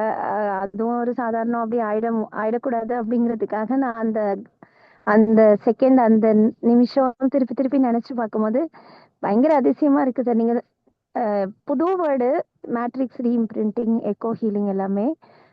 பட் வந்து அது உண்மையிலே லைஃப் சேஞ்சிங்கா இருக்கும். அதுவும் லைஃப் சேஞ்சிங் அப்படின்னா அது சாதாரண வேர்டு இல்லை, சும்மா வேர்டு கிடையாது. லைஃபே வந்து கம்ப்ளீட்டா மாறிடுச்சு சார். அதை எப்படி சொல்றதுன்னு தெரியல. ரொம்ப ரொம்ப தேங்க்ஸ் சார் அதை இன்ட்ரடியூஸ் பண்ணதுக்கு. அப்புறம் இன்னும் நிறைய ஹெல்ப் பண்ணிட்டே இருக்கீங்க. அதுவும் எல்லா இடத்துலயும் போய் தேடி கிடைக்காத சில விஷயங்கள் வந்து உங்ககிட்ட கிடைச்சிருக்கு. ரொம்ப ரொம்ப தேங்க்ஸ் சார். ரொம்ப ரொம்ப நன்றி. Thank you sir. சார் வாழ்க்கை வளமுடன் சார். கொஞ்சம் வேலையா இருந்துச்சு சார், அங்கே அட்டன் பண்ண முடியல. அதை வெளியில பண்றேன் சார். ஓகேங்க சார். இன்னைக்கு கிளாஸ் நல்லா இருந்ததுங்க சார். அட்வான்ஸ்ல நாங்க அந்த கோயம்புத்தூர்ல இருக்கும்போது தான் நீங்க சொல்லிட்டு இருந்தீங்க. அந்த ரூம்ல உட்காந்து மெடிடேஷன் நல்ல ஒரு ஃபீல் இருந்தது சார். அப்போ நானும் தான் சார் இருந்தேன் சென்னை கோயம்புத்தூருக்கு வரும்போது. அந்த ஃபீல் நல்ல ஒரு குட் ஃபீல் சார். இப்போ கூட நினைச்சா அது மைண்ட்ல வருது. ஸோ அட்வான்ஸ் வந்து இப்போ அந்த ரீபர்த், ரீமேரேஜ் இதெல்லாம் வந்து நம்ம அந்த 90 days உட்காந்து நம்ம திரும்பியும் அதை உட்காந்து நம்ம ப்ராக்டிஸ் பண்ணதான் அது நமக்குள்ள ஒரு மாற்றத்தை, சப்கான்சியஸ் லெவல்ல மாற்றத்தை கொண்டு வந்து லைஃப்ல சேஞ்சஸ் வரும் சார். ஓகேங்க சார். Thank you sir. வாழ்க வளமுடன் sir. It's okay. Thank you all. Have a nice day. Love you all. Thank you wind up sir. பண்ணிக்கலாமா? எஸ். Sir thank you. தேங்க்யூ.